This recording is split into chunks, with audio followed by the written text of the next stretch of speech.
Hey everyone. Tonight we're venturing into the most enigmatic, chilling, and utterly incomprehensible mysteries lurking in our planet's oceans. From prehistoric behemoths that shouldn't still exist to vessels that disappear without a trace. From submerged civilizations forgotten by time to sounds so disturbing they leave scientists questioning everything they know.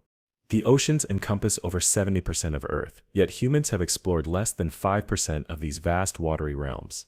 That means there's an entire world beneath the waves, a dark, pressure-crushed dimension filled with secrets that would transform your darkest fears into childish concerns. So before we descend into these lightless depths together, take a moment to like this video and subscribe, but only if you truly enjoy exploring the unknown with me.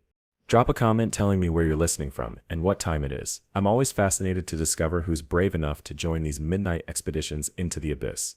Now dim your lights, perhaps wrap yourself in something warm, and let's begin our journey into the ocean's most disturbing, unsolved mysteries.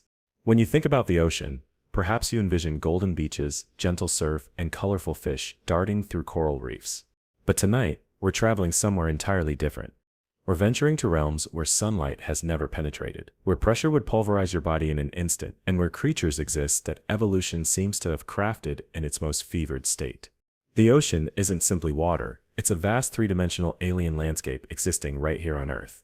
It's a world where fish generate their own light, where colossal squid engage in epic battles with sperm whales far from human eyes, and where the very geography shifts and transforms like a living entity. Imagine yourself floating on the ocean's surface on a perfectly still night. The water stretches out like obsidian glass, mirroring stars you can barely distinguish. But beneath you, extending downward for miles, lies an abyss so profound that if you dropped Mount Everest into certain areas, its peak wouldn't even approach the surface. And in that perfect darkness, things are moving, things are hunting, things are waiting. The ocean doesn't concern itself with your anxieties or comfort zones. It functions according to principles, so foreign to our land-dwelling minds that even our most sophisticated science struggles to comprehend them. In the deepest trenches, the pressure exceeds 1,000 times what you're experiencing right now. It would be like having 50 jumbo jets compressing every square inch of your body simultaneously. And yet, remarkably, life thrives there. Not merely survives, thrives. Organisms that have never experienced sunlight, never felt warmth, existing in an eternal midnight of crushing cold. They've adapted to conditions so extreme, they might as well inhabit another planet entirely. Some generate their own ghostly illumination, creating constellations of bioluminescence in the absolute blackness. Others have evolved transparent bodies, like living phantoms, drifting through the currents. But here's what truly disturbs oceanographers. We continually discover new entities in these depths, new species, new ecosystems, new phenomena that challenge everything we thought we understood about life on Earth. Every deep-sea expedition returns with footage of creatures that appear to have emerged from someone's most disturbed nightmare. And for each discovery, 10 more questions materialize. The ocean has safeguarded its secrets for billions of years, and it remains reluctant to surrender them. It jealously guards its mysteries, concealed beneath miles of dark water and immense pressure.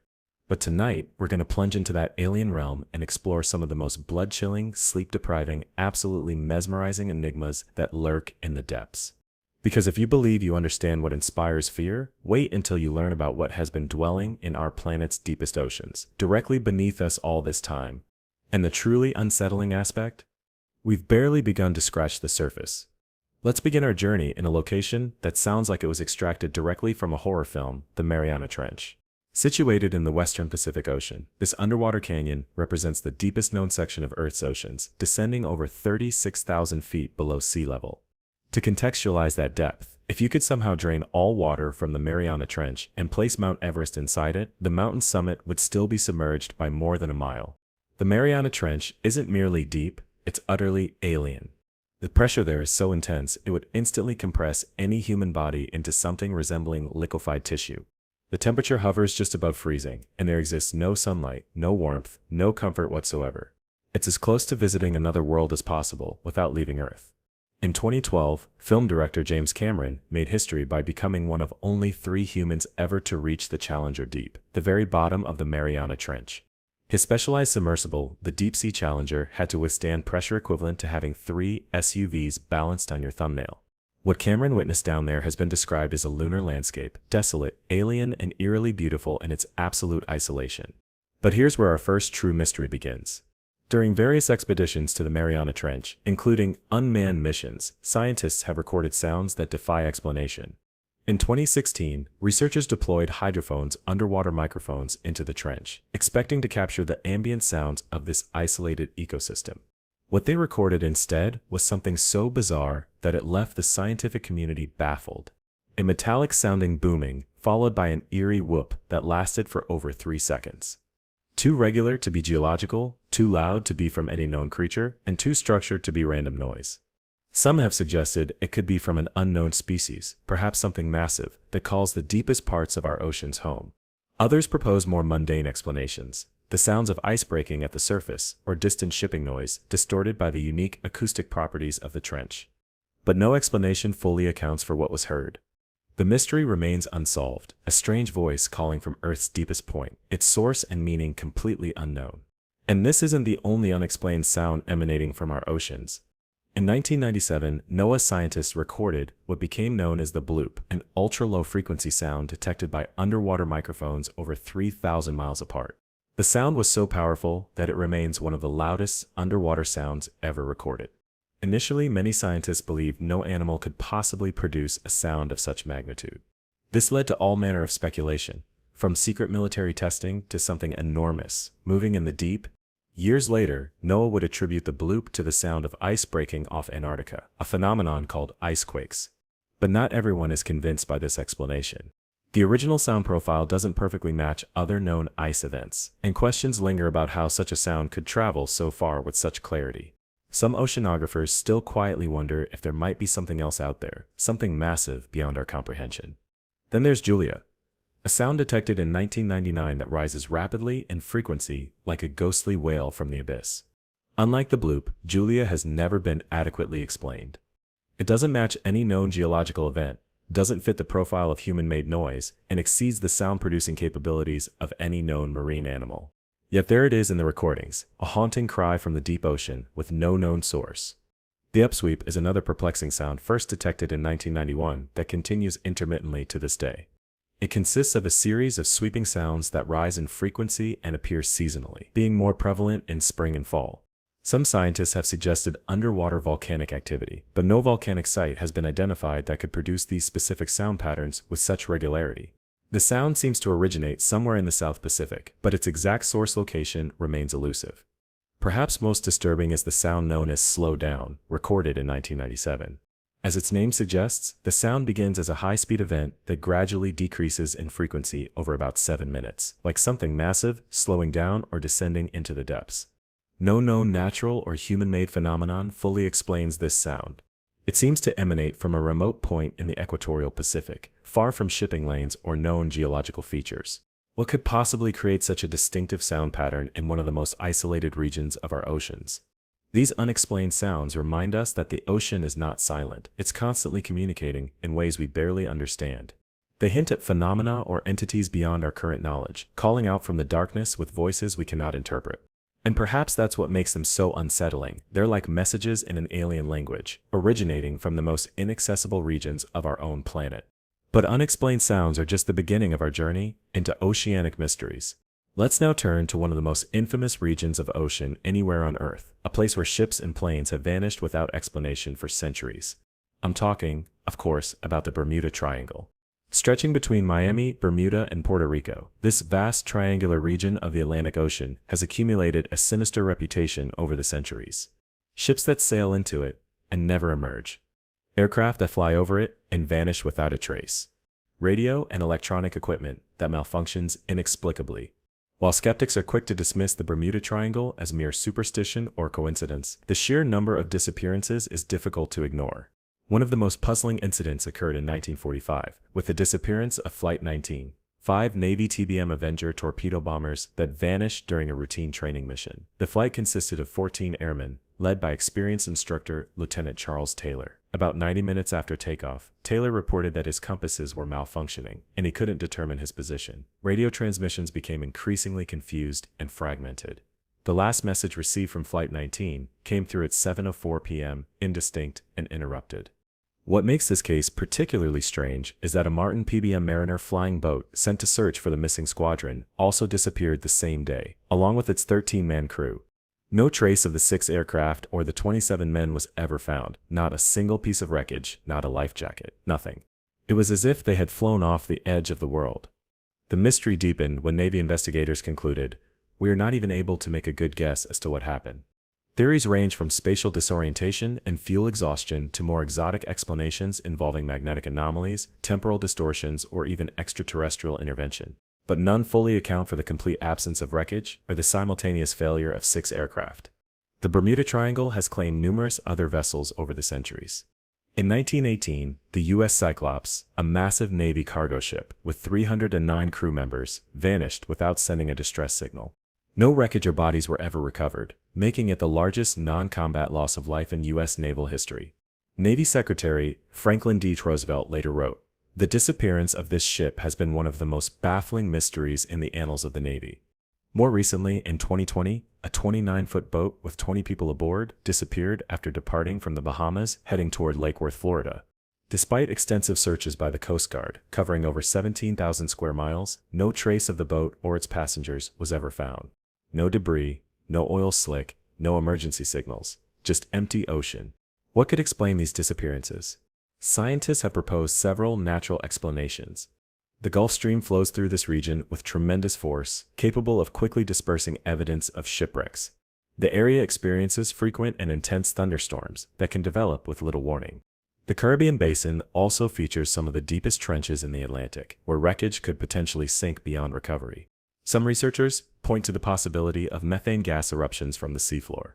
Massive bubbles of methane could potentially reduce water density enough to sink ships instantly, while the gas itself, rising into the air, might interfere with aircraft engines or create conditions for powerful downdrafts. Others suggest unique magnetic properties in this region that might interfere with navigational equipment.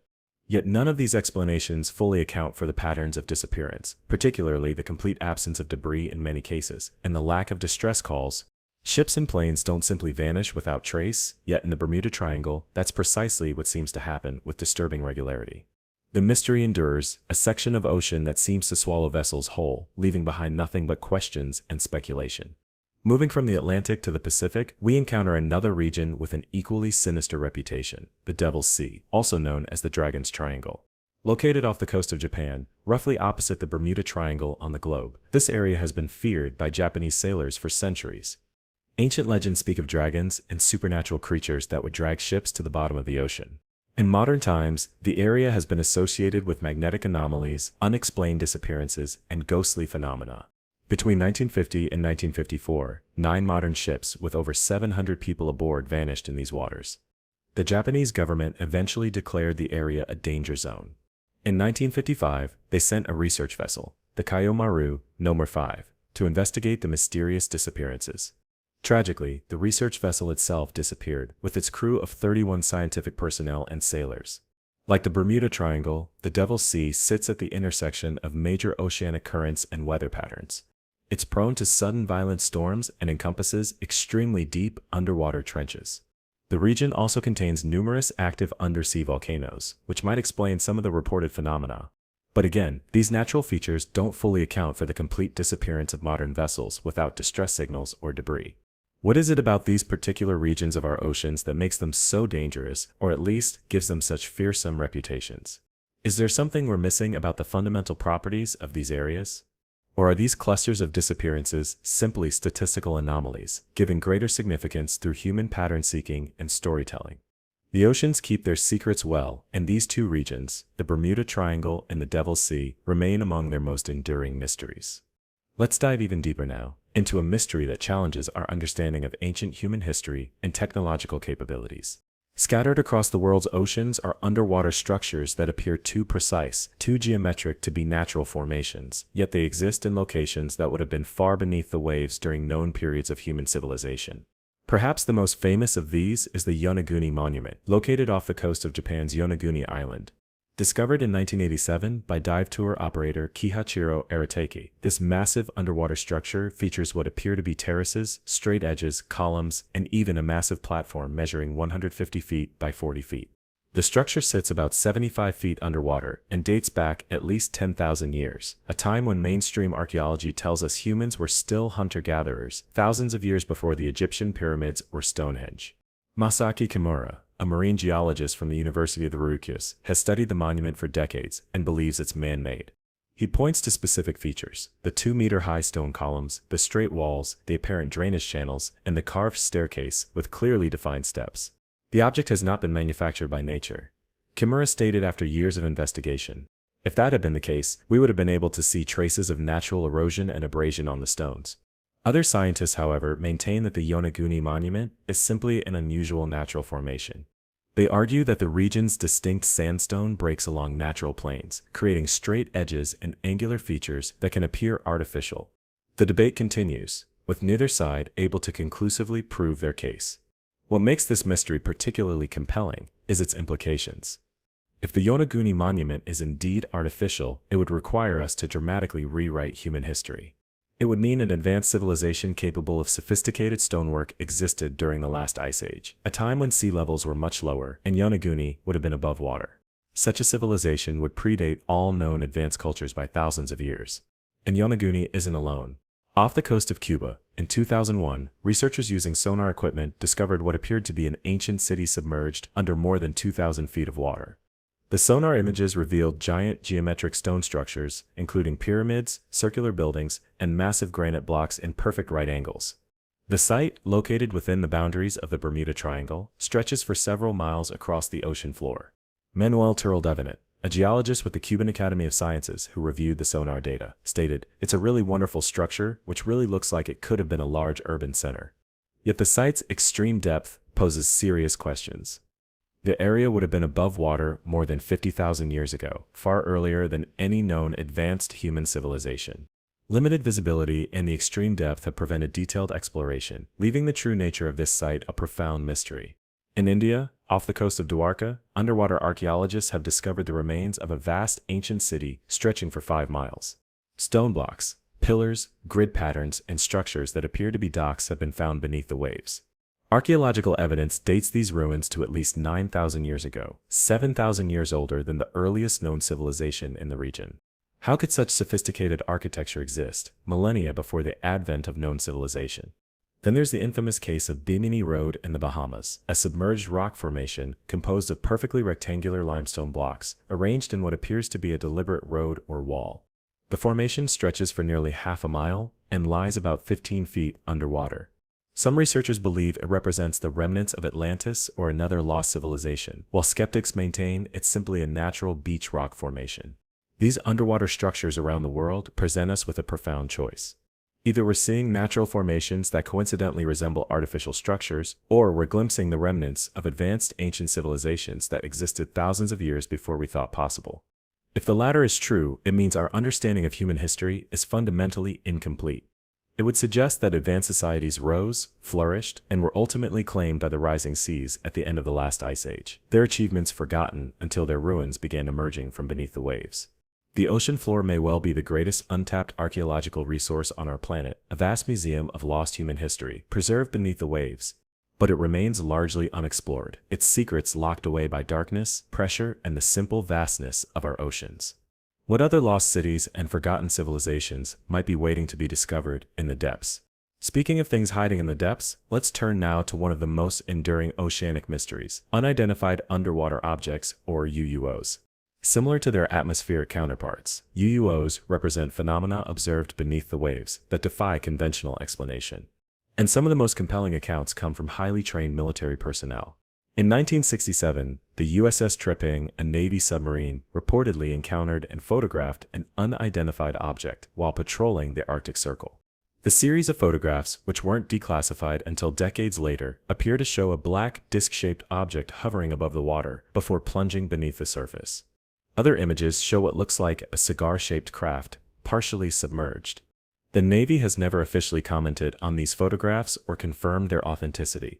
But perhaps the most famous underwater anomaly was encountered in 1997 by both American and Canadian naval vessels. Known as the Quackers or upsweep object, it was detected moving at speeds exceeding 150 knots, 172 miles per hour at depths greater than 400 feet. For comparison, the fastest known submarines can reach speeds of about 30 knots, and even torpedoes typically max out around 50 knots. No known underwater craft or natural phenomenon could explain an object moving at such velocity through the dense medium of water. In 2019, Navy pilots came forward with accounts of tic-tac-shaped objects that could apparently transition seamlessly from the air into the ocean without slowing down, something that should be physically impossible given the density difference between air and water. Navy submarines in the area reportedly tracked these objects moving underwater at speeds exceeding 70 knots.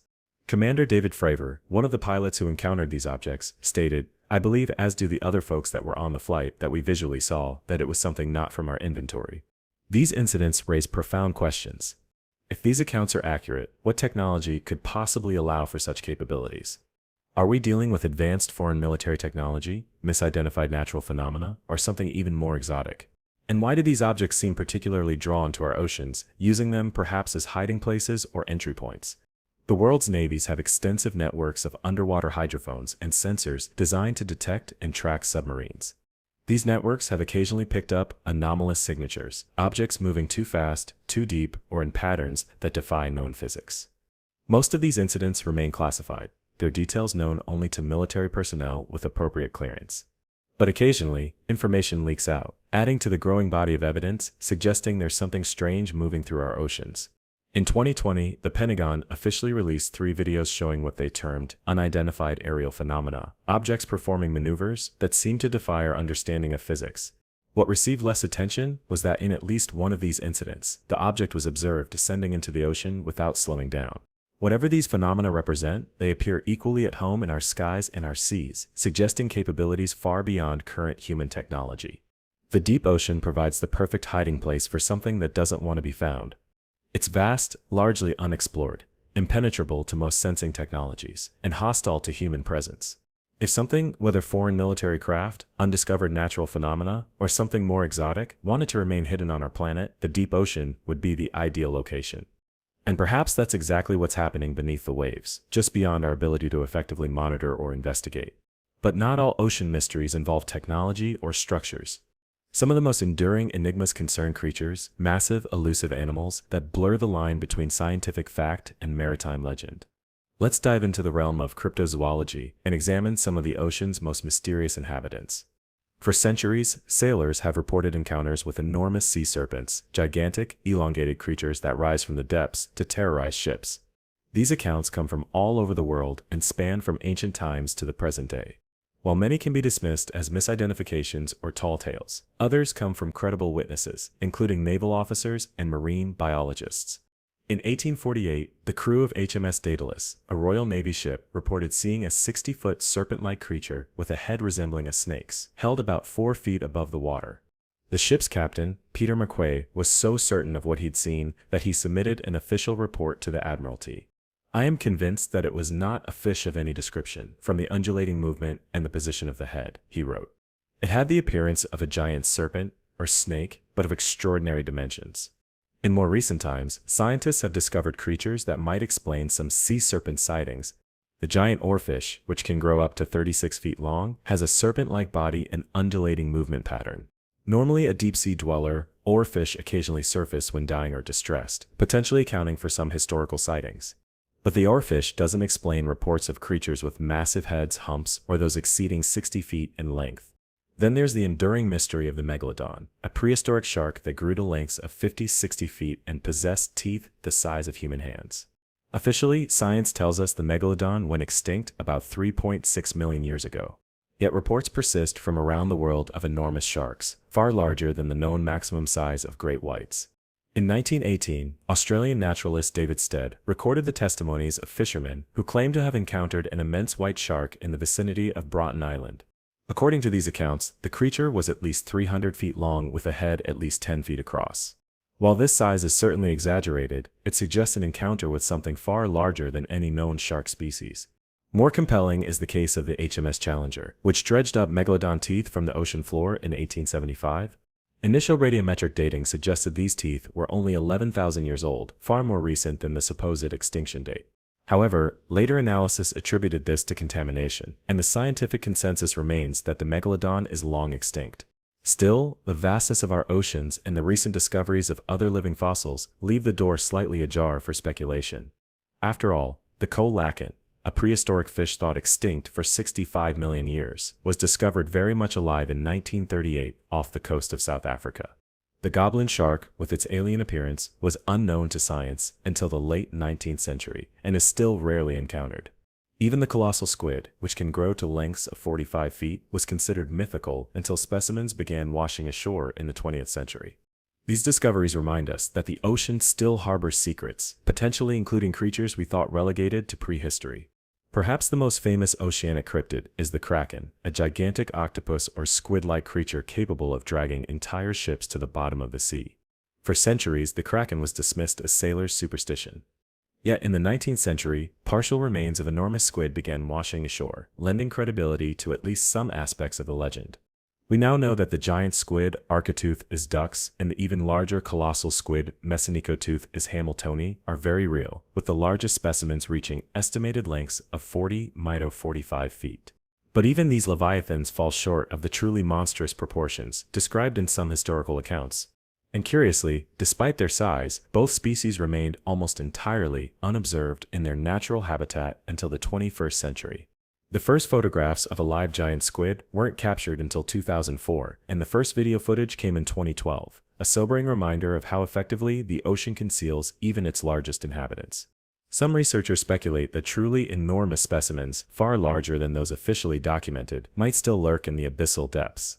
Marine biologist and author Richard Ellis suggests the deep sea is still so unexplored that it wouldn't surprise me if there are giant squid down there that are significantly larger than what we've seen. Given that the colossal squid was only discovered in 1925, and most of what we know about it comes from dead or dying specimens, this possibility cannot be entirely dismissed. There are other mysterious ocean dwellers that science struggles to explain. Take the case of bloop, an ultra-low frequency sound detected by NOAA in 1997 that was so loud it was picked up by multiple hydrophones over 3,000 miles apart. Initially, many scientists believed no animal could possibly produce a sound of such magnitude.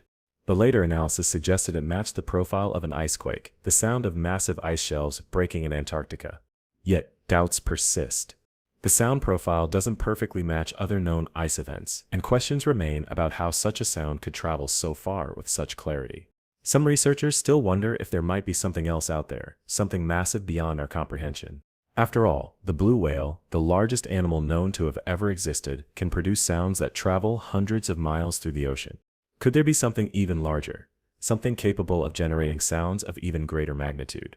Then there's the enduring mystery of the Losca, a legendary sea monster reported around the Caribbean, particularly near the blue holes of the Bahamas. Described as part octopus and part shark, with some accounts claiming it reaches lengths of 75 to 200 feet, the Losca has been blamed for the disappearance of swimmers and small boats. Scientists suggest these sightings might represent encounters with giant squid or large octopus species drawn to the unique conditions of the blue holes.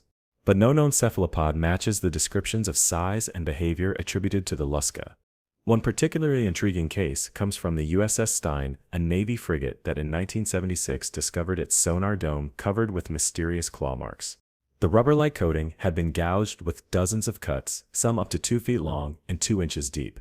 Analysis of tissue found embedded in the cuts suggested an encounter with an enormous, squid-like creature of unknown species. Naval engineers estimated that to inflict such damage, the creature would need tentacle hooks at least twice the size of those on any known squid species. The incident remains unexplained to this day. The possibility of undiscovered megafauna in our oceans isn't as far-fetched as it might initially seem.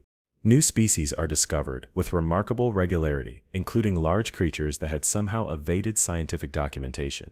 In 2011, researchers identified a new species of beaked whale in the Pacific Ocean, a 24-foot marine mammal that had previously escaped scientific notice despite its size. In 2003, a new species of baleen whale was identified based on DNA testing, the first new baleen whale species discovered in over 100 years. These discoveries underscore a humbling truth: our knowledge of what lives in the ocean remains profoundly incomplete. The deep sea, with its crushing pressure, eternal darkness, and vast expanse, represents one of the most challenging environments for human exploration on our planet. Less than 20% of our oceans have been mapped with modern sonar, and less than 0.05% has been visually observed. What undiscovered creatures might inhabit the remaining 99.95%? Let's now explore one of the ocean's most enduring and terrifying mysteries: rogue waves. For centuries, sailors returned from voyages with tales of monstrous waves appearing suddenly out of nowhere, towering walls of water that could snap ships in half and disappear just as quickly as they formed. These accounts were generally dismissed as maritime tall tales or exaggerations. The scientific consensus held that waves couldn't exceed certain heights based on prevailing wind conditions and sea states. Any reports of waves significantly exceeding these theoretical maximums were regarded with skepticism. Then came the events of New Year's Day, 1995.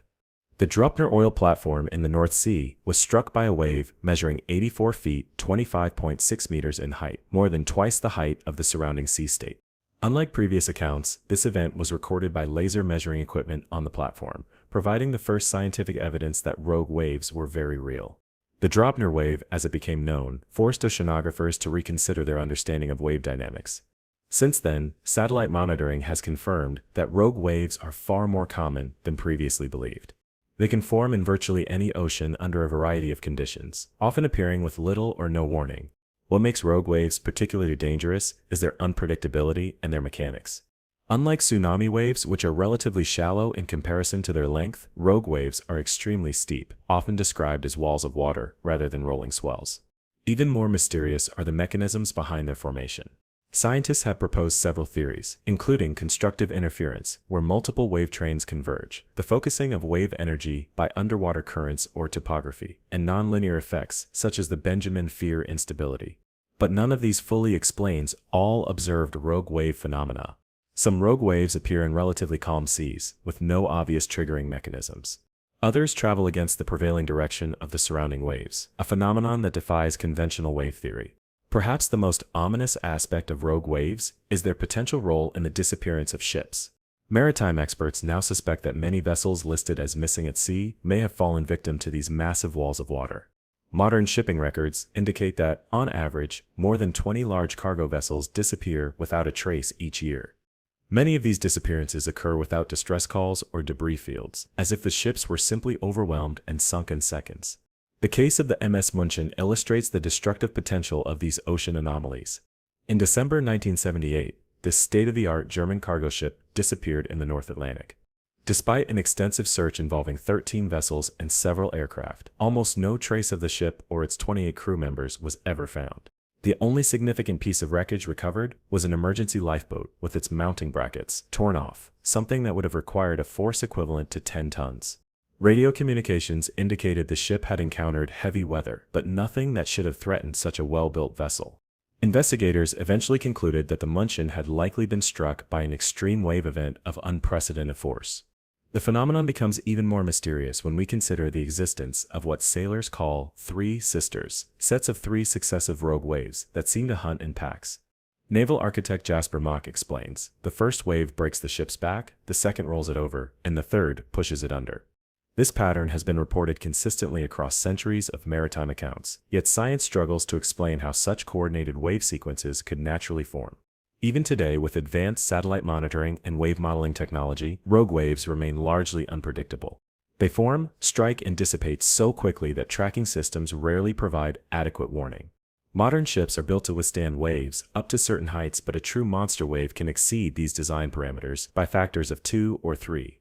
When that happens, even the largest vessels are at the mercy of the sea. Rogue waves represent one of the ocean's most terrifying mysteries, a reminder that for all our technological advancement, the sea remains untamed.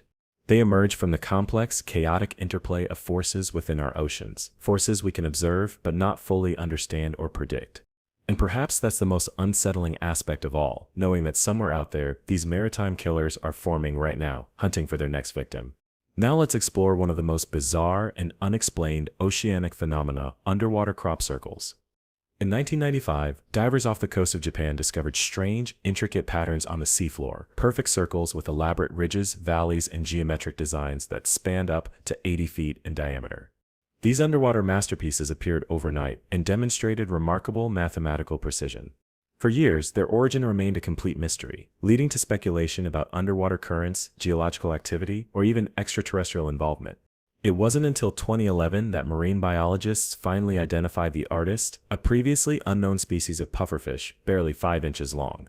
These diminutive males spend days meticulously creating these vast sand mandalas, using only their fins to move individual grains of sand with astonishing precision. The purpose? To attract females for mating. The discovery represented one of the most surprising revelations in marine biology, that such a small creature could create such massive, complex geometric designs. But this explanation may not account for all underwater circles discovered around the world. Similar formations have been found in the Baltic Sea, the Caribbean, and off the coast of Australia, some in areas where this species of pufferfish doesn't exist. And some underwater circles exhibit features that don't match the known construction methods of pufferfish, including perfect symmetry across spans of over 100 feet. Could there be other, as yet undiscovered, circle-making species? Or might some of these formations have different origins altogether?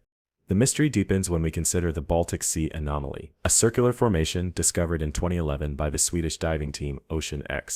Sonar images revealed a perfectly circular object about 200 feet in diameter, with distinctive structural features, including what appeared to be straight walls, right angles, and a staircase-like structure leading to the top.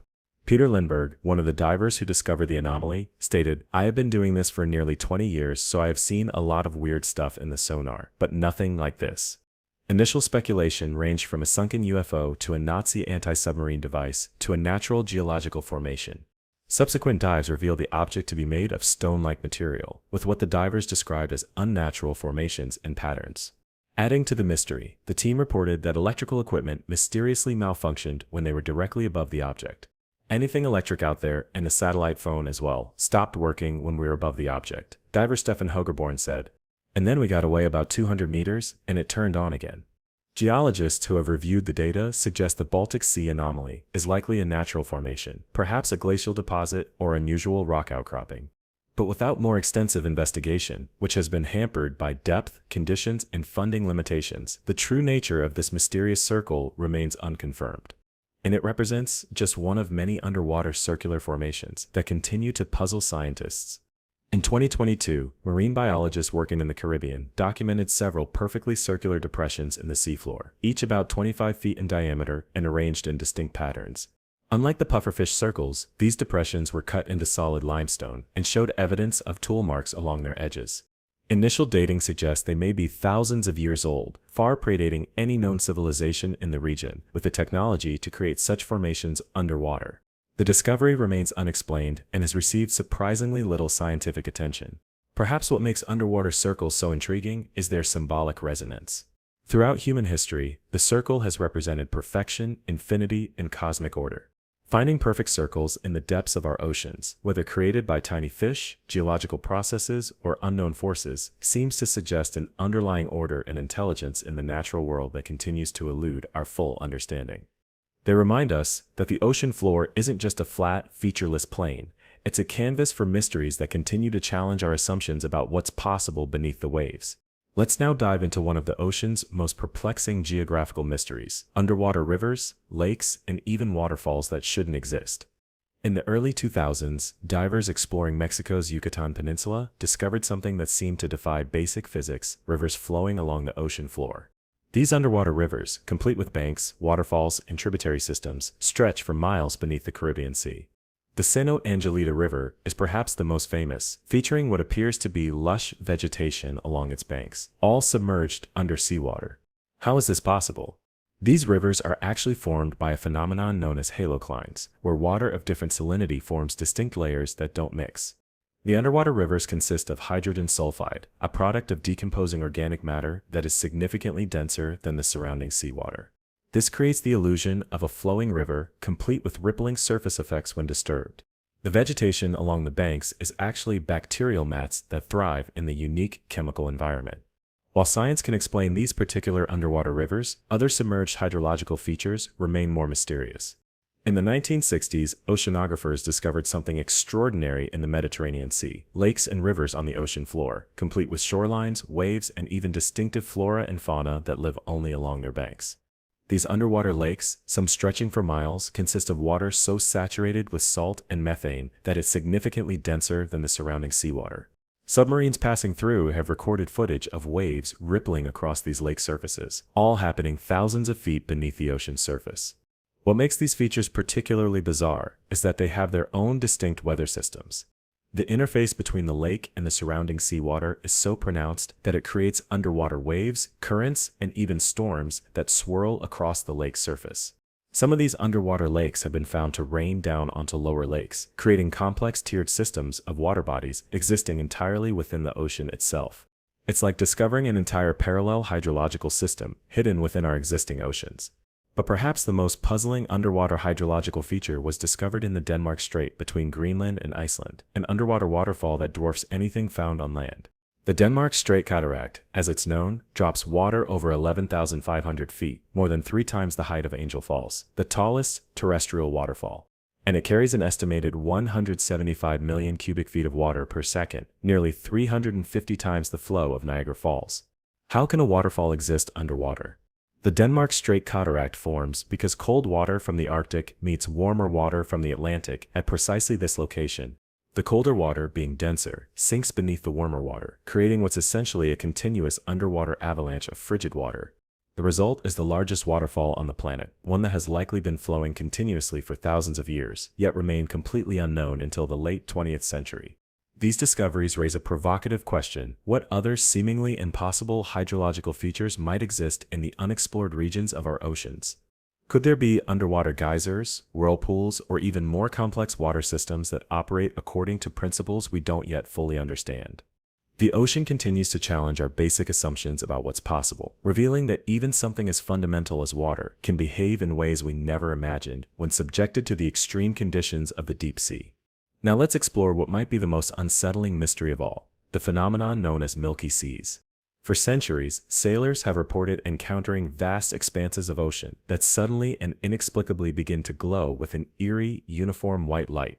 Unlike the familiar sparkles of bioluminescent plankton, milky seas emit a continuous, diffuse glow that can stretch for thousands of square miles. The light is bright enough to illuminate ships and can persist for days or even weeks. Jules Verne described the phenomenon in 20,000 Leagues Under the Sea, writing, "The Nautilus seemed to be floating in a sea of milk. The whole sky, though lit by the sidereal rays, seemed black by contrast with the whiteness of the waters." For years, these accounts were dismissed as maritime folklore or exaggeration. But in 2005, scientists analyzing satellite imagery identified a Milky Sea event in the northwestern Indian Ocean that covered over 6,000 square miles, an area larger than Connecticut. The satellite confirmation proved that these glowing seas were real, but it didn't explain what causes them. The leading scientific theory suggests that milky seas result from luminous bacteria colonizing algal blooms. When conditions are right, trillions of these bacteria can accumulate, creating a bioluminescent mat across the ocean surface.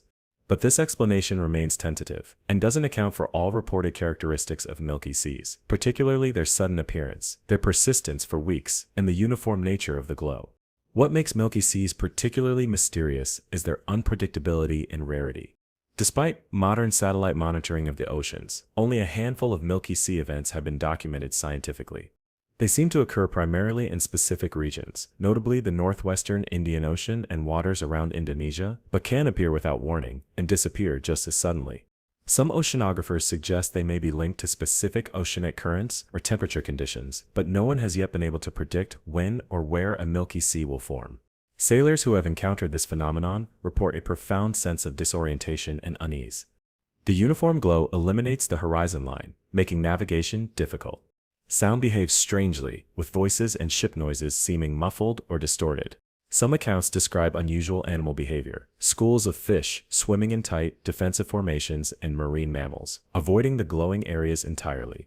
Perhaps most disturbing are reports that modern navigation equipment often malfunctions in milky seas. Compass readings become erratic, GPS signals weaken, and radar returns garbled data. These effects suggest that whatever causes milky seas may generate electromagnetic anomalies as well as bioluminescence, a combination that science struggles to explain. In 2010, a research vessel specifically equipped to study bioluminescent phenomena encountered a milky sea event in the Indian Ocean. The scientific team reported that their instruments detected no significant bacterial population that could account for the glow. Instead, they recorded unusual electrical activity in the water, fluctuating electrical fields that seemed to correlate with the intensity of the luminescence. Their findings, while preliminary, suggest there may be electrical or geomagnetic components to milky seas that current theories don't address. Indigenous maritime cultures around the Indian Ocean have their own explanations for milky seas. Polynesian navigators describe them as ghost waters, where the boundary between the world of the living and the spirit realm grows thin. Indonesian fishermen believe they mark the gatherings of sea spirits and avoid fishing in glowing waters. Aboriginal traditions from Australia speak of dream tides that reveal pathways to ancestral knowledge. While these cultural interpretations may seem fanciful to modern science, they reflect centuries of observational knowledge from people whose survival depended on understanding the ocean. And in the absence of complete scientific explanation, they remind us that the ocean's mysteries have been pondered by human minds long before our modern instruments and methodologies. Milky seas represent one of the ocean's most beautiful yet unsettling mysteries, vast swaths of ghostly luminescence that transform familiar waters into alien landscapes.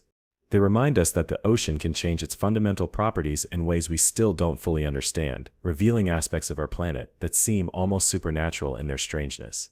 And like many oceanic mysteries, they occur in remote regions, appearing without warning and often disappearing before they can be properly studied. Ephemeral glimpses into the ocean's hidden capabilities. Let's now examine one of the most dangerous and least understood oceanic phenomena, underwater whirlpools, or what scientists call submarine eddies. These massive vortices can span hundreds of miles and rotate at speeds exceeding 5 mph, fast enough to trap and drag down ships, submarines, and anything else caught in their grip. Unlike surface whirlpools, which are visible and relatively short-lived, submarine eddies can persist for months or even years, slowly migrating across ocean basins. In 2010, oceanographers tracking water movements in the South Atlantic discovered a submarine eddy nearly 60 miles across and over 5,000 feet deep. The vortex was rotating at speeds approaching 8 mph, faster than many submarine vessels can travel. Inside the eddy, water temperature, salinity, and oxygen levels differed dramatically from the surrounding ocean, creating what was essentially an isolated body of water traveling through the larger ocean. Marine life caught inside would effectively be transported thousands of miles from their normal habitat. What makes these underwater whirlpools particularly mysterious is their origin and behavior. Some form predictably from the interaction of ocean currents with underwater topography, much like how air flowing over mountains creates vortices. But others seem to generate spontaneously in the open ocean, with no obvious triggering mechanism. Even more puzzling, some submarine eddies appear to follow specific paths across ocean basins, as if guided by unseen forces. In 2019, researchers using satellite data identified what they called eddy corridors, specific pathways across the world's oceans, where these massive vortices frequently travel. These corridors don't always align with known ocean currents or seafloor features, suggesting there may be underlying dynamics at work that we don't yet understand. Some scientists have proposed that interactions between Earth's magnetic field and the salt content of seawater might influence eddy formation and movement, but this remains speculative. The danger these submarine whirlpools pose cannot be overstated. In 1997, a nuclear submarine participating in NATO exercises in the Norwegian Sea encountered what the captain described as an underwater cyclone. The submarine was caught in the current and dragged downward more than 500 feet before the crew could regain control. The vessel's external sensors recorded water velocities that, according to one engineer, shouldn't have been possible, according to our understanding of ocean dynamics. Commercial shipping has also fallen victim to these mysterious vortices. In 2003, a cargo vessel transiting the South Indian Ocean reported being seized by a circular current that prevented forward progress despite engines running at full power. For nearly 48 hours, the ship was trapped in what the captain described as a liquid carousel, unable to break free until the vortex naturally dissipated. Naval architects analyzing the incident concluded that had the ship been less powerful or the vortex stronger, it could have been dragged under entirely. Perhaps most disturbing is the possibility that submarine eddies may explain some instances of ships that disappear without trace. A vessel caught in a powerful deep vortex could potentially be dragged down so quickly that there would be no time to issue distress calls. The immense pressure at depth would crush the hull, while the rotating currents could scatter debris over vast areas, leaving little or no evidence of what happened. Some oceanographers have suggested that submarine eddies might work in conjunction with rogue waves to create particularly deadly scenarios. Computer modeling indicates that when powerful underwater vortices interact with specific surface wave patterns, they can generate mammoth waves that appear with virtually no warning. A ship struck by such a wave while already fighting against the pull of a submarine eddy would have little chance of survival. The mystery of submarine eddies extends beyond their physical properties to their ecological impact. These massive vortices effectively create isolated ecosystems, transporting water, nutrients, and marine life thousands of miles from their origin points. Species caught inside may be carried far beyond their natural ranges, potentially introducing them to new environments.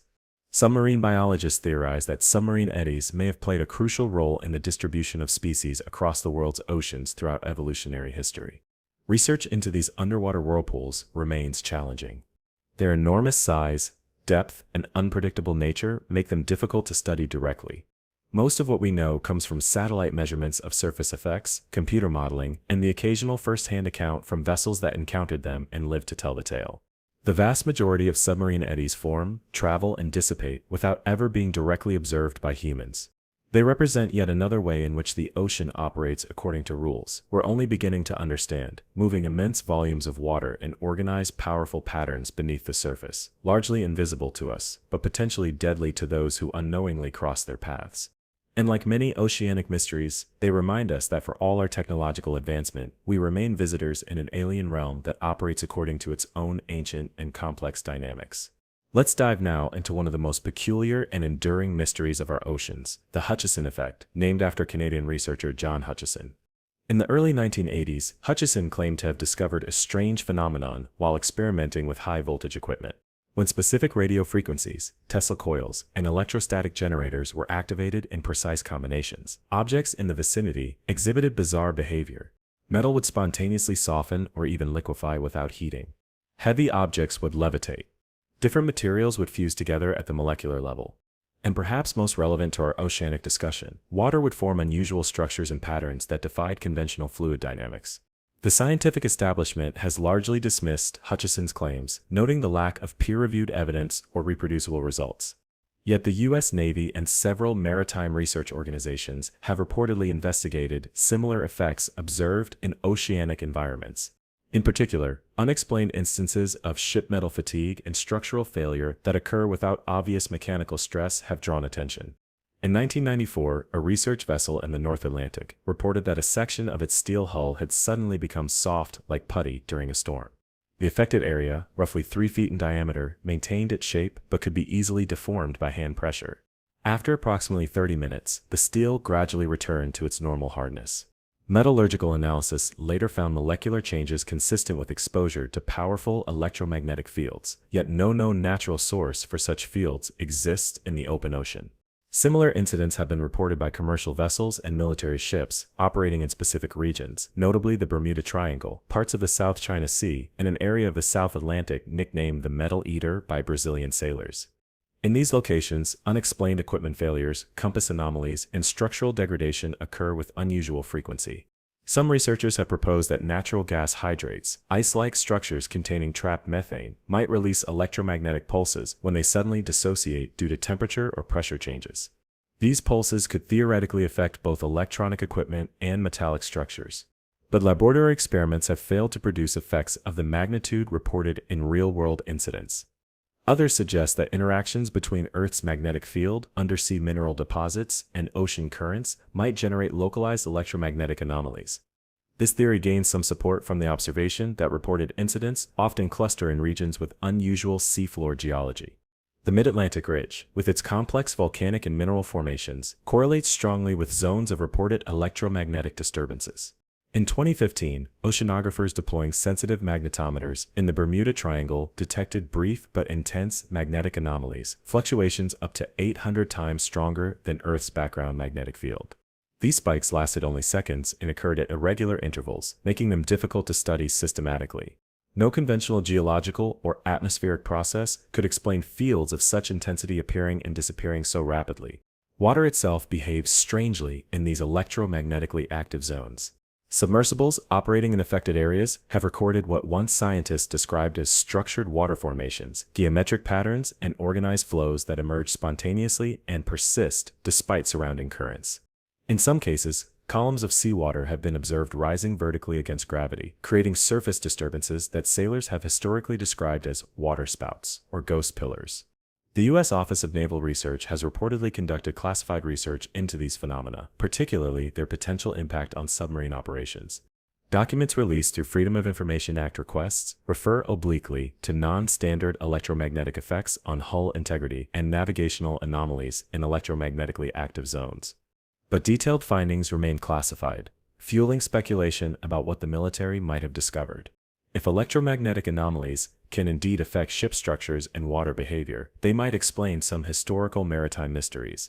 Vessels that disappeared without distress calls could have experienced catastrophic structural failure too rapidly for the crew to respond. Ships found adrift with no crew aboard might have encountered phenomena that forced evacuation. And the numerous reports of compass malfunctions and navigational difficulties in certain oceanic regions gain a potential physical explanation. The Hutchison effect and related electromagnetic anomalies represent one of the most controversial frontiers in ocean science. Mainstream researchers remain skeptical, pointing to the lack of controlled experimental evidence. Yet the consistent pattern of reports from experienced mariners, combined with the documented existence of unexpected electromagnetic phenomena in certain ocean regions, suggest there may be aspects of ocean electromagnetics that current science doesn't fully understand. And perhaps that's the most unsettling aspect of this mystery, the possibility that the ocean itself, under certain conditions, can generate forces capable of defying what we consider the fundamental laws of physics and material science. It suggests an ocean not merely filled with mysterious creatures and geological features, but one that can occasionally rewrite the rules by which physical reality operates. An ocean that remains, in some fundamental way, beyond our complete understanding. Let's now explore the phenomenon of ghost ships, vessels found drifting at sea with their crews mysteriously vanished. Throughout maritime history, there have been numerous documented cases of ships discovered completely intact, sometimes with meals still set on tables, navigational equipment functioning, and no signs of struggle or disaster, yet not a soul remains aboard. These ghost ships represent one of the most enduring and unsettling maritime mysteries. Perhaps the most famous case is that of the Mary Celeste, discovered adrift in the Atlantic Ocean in 1872. The American merchant vessel was found in seaworthy condition, with its cargo intact and the personal belongings of the crew still in place. The ship's lifeboat was missing, suggesting a deliberate abandonment, but why would the crew abandon a perfectly sound vessel in the middle of the ocean? No trace of Captain Benjamin Briggs, his wife, their 2-year-old daughter, or the 7 crew members was ever found. What makes the Mary Celeste case particularly baffling is the lack of any obvious emergency. The ship carried ample provisions. There was no evidence of fire, piracy, or violent weather. The cargo of industrial alcohol was largely untouched. 6 months' worth of food and water remained aboard. The captain's log, written just 9 days before the ship was found abandoned, indicated nothing unusual. It was as if the crew had simply evaporated into the thin air. Theories about the Mary Celeste range from practical to fantastical. Some suggest a temporary alcohol vapor explosion frightened the crew into abandoning ship, only for them to perish when their lifeboat was lost. Others propose mutiny, insurance fraud, or piracy, though none of these explanations satisfactorily account for all the evidence. More exotic theories involve sea monsters, alien abduction, or temporal anomalies, fringe explanations born from the sheer mysteriousness of the case. But the Mary Celeste is far from unique. In 1921, the 5-masted schooner Carol A. Deering was found aground on Diamond Shoals, North Carolina, with all hands missing. The ship's lifeboats were gone. Food was laid out as if for a meal, and navigation equipment remained in place. Despite an extensive investigation by the U.S. government, including involvement from the FBI, the fate of the crew remains unknown. More recently, in 2006, the tanker Jianseng was found drifting off the coast of Australia with no crew aboard. The ship's engines were inoperable, but otherwise, the vessel was intact. No distress signal had been issued. No clues to the crew's fate were ever discovered. After failing to identify its owners, Australian authorities eventually sank the vessel, taking its secrets to the bottom of the ocean. In 2013, the yacht Kaz 2 was found drifting off the coast of Australia with no one aboard. The engine was running, a laptop was turned on, and the radio and GPS were working. Food and utensils were set on the table. Life jackets remained stowed. The 3-man crew had vanished without a trace. Investigators later concluded they had probably fallen overboard in a freak accident, but this explanation fails to account for how 3 experienced sailors could all fall overboard simultaneously in relatively calm seas. What makes ghost ships particularly unsettling is how they challenge our understanding of maritime disaster. When ships sink in storms or burn after explosions, the cause of the tragedy is evident.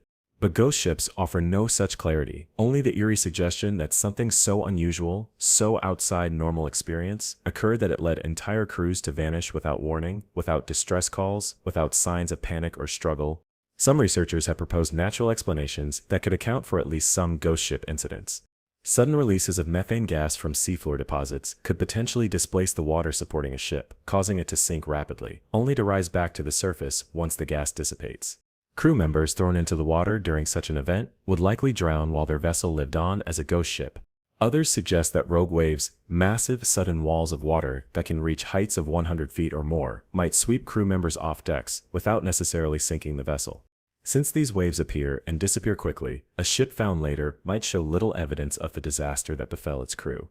More exotic theories involve electromagnetic anomalies that affect human perception and decision-making.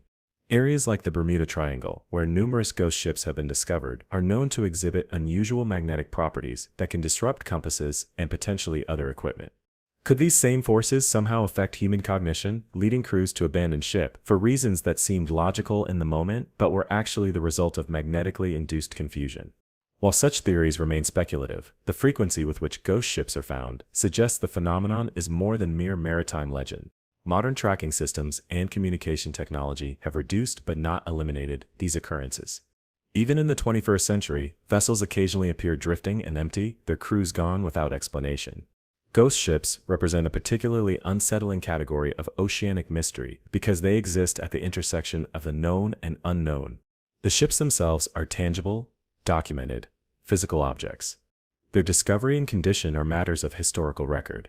Yet the fate of their crews often remains completely unknown, not just uncertain, but utterly absent from the narrative. They are stories with middle chapters permanently missing, maritime mysteries that may never be solved. Let's now dive into one of the most scientifically perplexing oceanic phenomena, underwater fires, or what oceanographers call seafloor combustion events. Conventional understanding tells us that fire cannot burn underwater due to the lack of oxygen. Yet, throughout maritime history, sailors have reported witnessing what appears to be flames beneath the waves, dancing lights that move with purpose and emit heat felt even at the surface. For centuries, these accounts were dismissed as superstition or misidentification of bioluminescent organisms. However, modern research has confirmed that under certain conditions, fire-like phenomena can indeed occur underwater. In regions with methane hydrate deposits, ice-like structures that trap enormous quantities of natural gas within their crystalline lattice, changes in temperature or pressure can trigger massive releases of gas. When combined with certain minerals that can act as catalysts, and in the presence of the limited oxygen dissolved in seawater, these gas releases can produce reactions that strongly resemble combustion. What makes underwater fires particularly mysterious is their behavior. Unlike the random distribution you might expect from a natural phenomenon, these combustion events often display patterns that seem almost intentional. Submarine crews have reported fire fronts that move against currents, circle specific areas, or even appear to track vessel movements. During Cold War submarine operations, Soviet captains documented what they called dragon's breath, mobile underwater light sources that would sometimes follow their vessels for hours before suddenly disappearing. In 2010, during the Deepwater Horizon disaster in the Gulf of Mexico, ROVs, remotely operated vehicles, captured footage of what appeared to be underwater flames near the damaged wellhead. Initially dismissed as camera artifacts or light reflections, later analysis by petroleum engineers identified these phenomena as genuine combustion events occurring within the pressurized mix of oil, gas, and seawater erupting from the well. The flames burned blue-white and reached temperatures exceeding 1,000 degrees Celsius, hot enough to damage the ROV's external sensors when it approached too closely. Scientists now believe that multiple mechanisms can produce fire-like phenomena underwater. Besides methane reactions, certain chemical compounds found in hydrothermal vent systems can undergo exothermic reactions that release both heat and light. Metallic sodium, potassium, and other reactive elements present in some underwater volcanic systems can ignite spontaneously when exposed to water, burning white-hot even in the absence of atmospheric oxygen. Perhaps most intriguing are the cold fires reported by deep-sea exploration vehicles. These phenomena emit light without the corresponding heat signature of true combustion. They appear as shifting, flame-like formations that can persist for hours or even days in the same location. Spectroscopic analysis suggests they may represent a previously unknown form of plasma, ionized gas that conducts electricity, sustained by geological electrical currents, interacting with dissolved minerals in seawater. The existence of underwater fires challenges our fundamental understanding of oceanic chemistry and physics. It suggests that processes we typically associate with terrestrial environments can occur, albeit through different mechanisms, in the alien conditions of the deep ocean. And like many oceanic mysteries, these phenomena remain difficult to study directly due to their unpredictability, their often remote locations, and the extreme conditions in which they occur. Some researchers have proposed that underwater combustion events might explain certain historical maritime mysteries. Ships that vanish without trace might have sailed over massive gas eruptions combined with seafloor combustion, essentially floating into underwater infernos that left no debris and no survivors. The occasional reports of boiling seas from surviving vessels could represent the surface manifestations of these deep-sea fire events. More controversially, some oceanographers have suggested connections between underwater fires and other unexplained oceanic phenomena. The electromagnetic anomalies associated with regions like the Bermuda Triangle might be generated by large-scale plasma formations created through submarine combustion processes. The unusual animal behavior reported near zones of frequent ship disappearances, birds refusing to fly over certain areas, marine mammals avoiding specific regions could represent evolutionary responses to the dangers posed by these unpredictable fire events. While much about underwater fires remains unknown, their confirmed existence reminds us that the ocean operates according to complex chemical and physical principles that can produce phenomena seemingly at odds with our surface world experience. Fire, that most terrestrial of elements, finds a way to exist even in the most unlikely environment of the deep ocean. It's yet another reminder that the boundaries between what we consider possible and impossible grow increasingly blurred the deeper we venture beneath the waves. Let's now explore what may be the most profound mystery of all, the possibility that our oceans harbor non-human intelligence. I'm not referring to the acknowledged intelligence of dolphins, whales, and octopuses, remarkable as those minds are.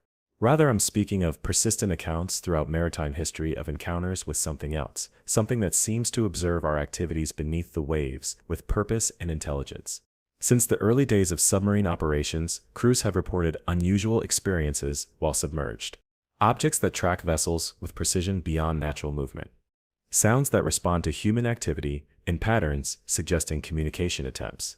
Lights that maneuver in formation, demonstrating what appears to be coordinated behavior. These accounts come from military personnel in multiple navies, individuals selected specifically for their emotional stability, observational skills, and reliability.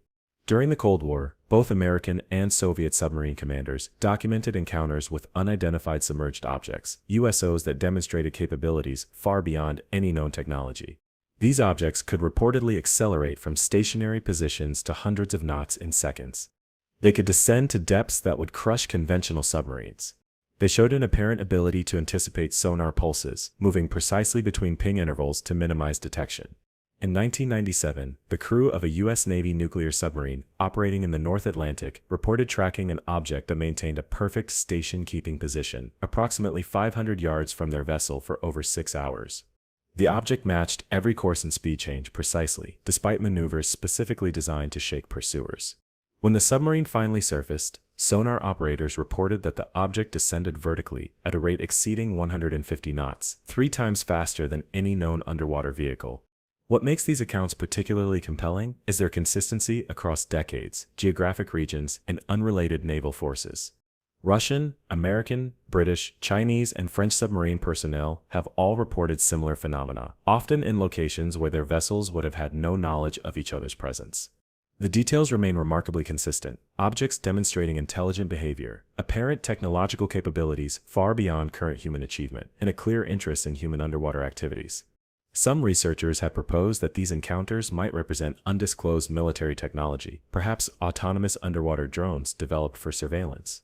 Yet this explanation struggles to account for reports, dating back to the 1950s, when such technology would have been impossible. It also fails to explain why such advanced capabilities, if developed by any nation, haven't appeared in other military contexts or technological applications.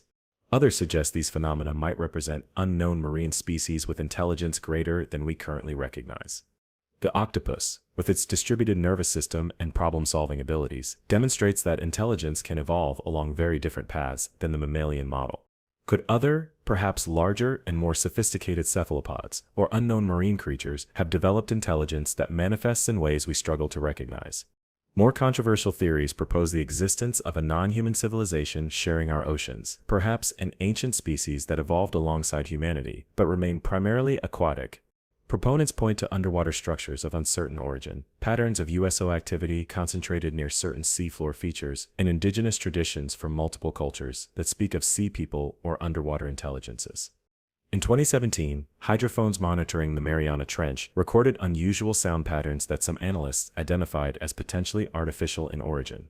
The sequences contain mathematical patterns, specifically prime number intervals, that are typically associated with intelligent communication rather than natural phenomena. When marine biologists attempted to categorize the sounds within known species vocalizations, they found no matches. The source of these potential communications remains unidentified. Perhaps the most disturbing aspect of this mystery is its implications for human activities in the ocean. If an intelligent presence has indeed been observing our undersea operations for decades, what might its purpose be? Is it merely studying our behavior, or could it perceive our increasing exploitation of ocean resources as a threat? As we push deeper into the abyss with mining operations, military activities, and resource extraction, might we be encroaching on territory long occupied by an intelligence we failed to recognize? The oceans would provide the perfect hiding place for a non-human civilization wishing to avoid detection. The deep sea is effectively opaque to most of our sensing technologies. Pressure and darkness create natural barriers to human exploration. And our species' overwhelming focus on land-based threats means our underwater monitoring remains limited and primarily focused on other human activities rather than detecting potential non-human presences. Of course, the existence of non-human oceanic intelligence remains firmly in the realm of speculation rather than confirmed science. But the persistence of unusual encounters, combined with our growing recognition of the diverse forms intelligence can take in marine species, keeps this possibility from being dismissed entirely. And it represents perhaps the ultimate oceanic mystery, the possibility that we share our planet not just with other intelligent species like dolphins and apes, but with an entirely different form of civilization that has watched our development from the depths. Let's now turn our attention to a mystery that lies at the intersection of history, geology, and oceanography, the enigma of sudden oceanic floods. Throughout human history, virtually every culture has flood myths, stories of catastrophic deluges that reshaped landscapes and threatened humanity's existence.